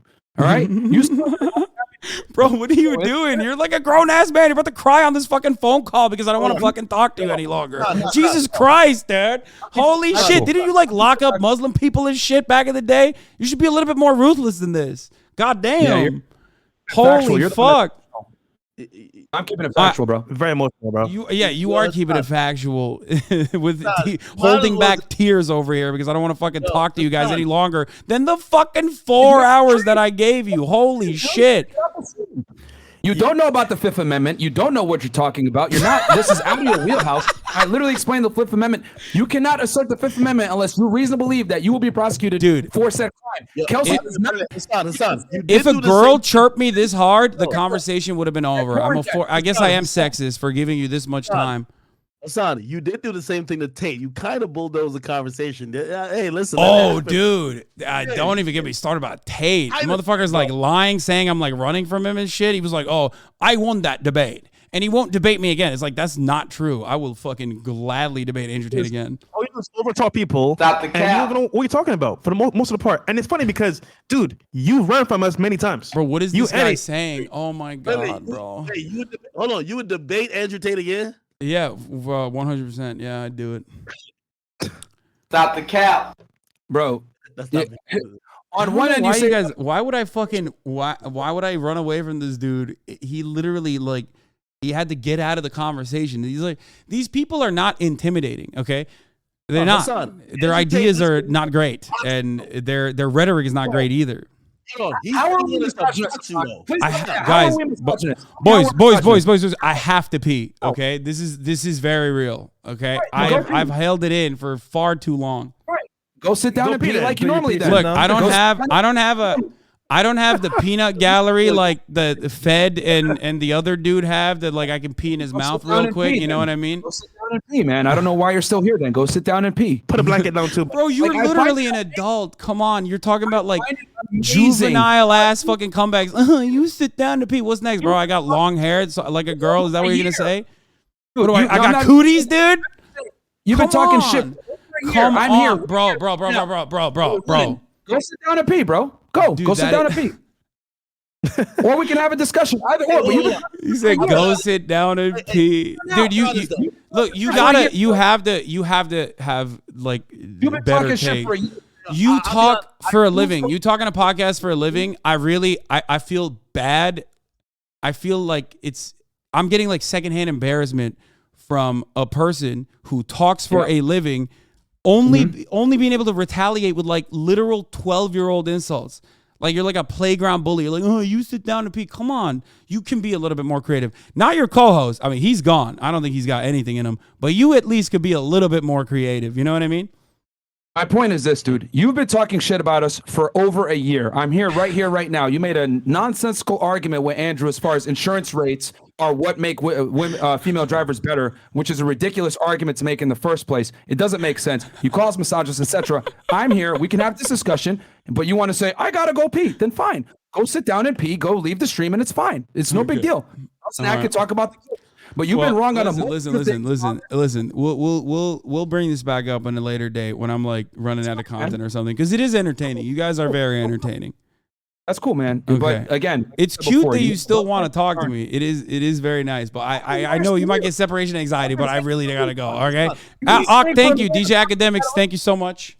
No, hold on. It is kind of fair that if you call them misogynist, that's like a heavy like. Bro, stop. Stop! I know what you're doing. I know what you're doing. Stop trying to pull me back in. And on what you said. But if you're gonna talk shit, like I said before, we're here now. You started it. I will be glad to finish it. But you want to run and piss? Go ahead. He can't do it. Fine. He can't do it. It's fine. He's Go backing ahead. out. Go ahead and piss. Yes, but again, you guys are right. I'm terrified. Trials. Don't go out like this, bro. Don't go out like this, bro. Oh, Jesus Christ. Okay. I gotta go. Thank you guys. We'll do this at a later time. You know what? It doesn't matter. Clout doesn't matter. I will have a conversation with you guys again. Okay, I promise. I've said it on. Look, clip it. Okay, I've said it in front of thousands of people. Okay, you can hold this against me if I don't talk to you again. Okay, I promise. There will eventually be a moment. There will eventually be a moment where I don't have enough fucking content and it's like kind of boring and slow, and I will talk to you again. You could have left. You could have had a discussion by now. You peed your pants, big boy. You keep talking about I gotta pee, but you're still here, bro. You can leave. Okay, all right, we're gonna do it again. I clipped it. Okay, in good faith. I'm just letting you know that I will have this conversation again. Bye, guys. Hasan, I won't let him talk to me like that, bro. I'm just all right. Yeah. I mean, I'm an adult. I might not have Mr. 35-year-old's hairline yet, but I am an adult, so All right, I'm done. They can talk all their shit all they want here. Listen to them talk shit. Yeah, I mean, I'm an adult. I might not have Mr. 35-year-old's hairline yet, but I am an adult. So, from one Rutgers alumni to another, I'm just saying, we can't take this type of conversation, bro. I'm just saying, bro. He left. Running. It turned into Goku instant transmission, which is fine. It's fine. But if I talk shit about someone for a year, and then they're like, "Here, let's have a discussion," you sound crazy. I'm gonna be honest. And by the way, I definitely like Hasan's content. Even though sometimes he's talking shit about me too, but I kind of just wear in good faith. I definitely think he is kind of ducking you guys though, and I don't know why, because I think the whole thing about clout is BS. Because I'm telling you, I've watched his content a bunch of times, and I've seen him really get into it, kind of debate ideas and ideology that a lot of people would definitely let a clout had. You know what I mean? So it's like, you're picking and choosing now. You know what I mean? I can't really. Yeah, here's the thing. If he wants to use a clout route, again, I literally have the DMs I showed them. I told them, yo, we'll debate H3 in person in California. Me and Andrew will go. And this one, Andrew is the most Googled man on earth. I was on the phone talking with Andrew on WhatsApp while we were having that discussion, and they ran. I showed the DMs to H3. So Hasan could sit here and say all these things, blah, blah, blah. But then when confronted, he's out of his element. He knows it's going to be an L. So it's fine. And also, here's a big difference, right? He Googles stuff from the internet. He doesn't have experience. We have experience in the fields. There ain't no way they're doing a cope sesh. Yo. Dude. Okay, I'll just say this much. I don't know what it is. Like, sometimes when I talk to PUA guys, like debate, fucking manosphere guys or whatever, I literally feel like they're dumbing themselves down, right? Like, there's no fucking way that they're that stupid. Because, like, they come across like literal fucking 12-year-olds. So I assume if you're like a 35-year-old man who like worked for the fucking federal government and shit, like, there's no shot that you're actually like that. Like, you have to. Like, you're dumbing it down, right? I don't want to believe that that's legit. I think that they know who their audience is and they're like catering to it a little bit. There's no fucking way. Holy fuck, I understand why you don't debate anymore. Yeah, I mean, nothing got done there. And the only thing that happened is a bunch of people said some horrific shit about me in DJ Akademiks' chat.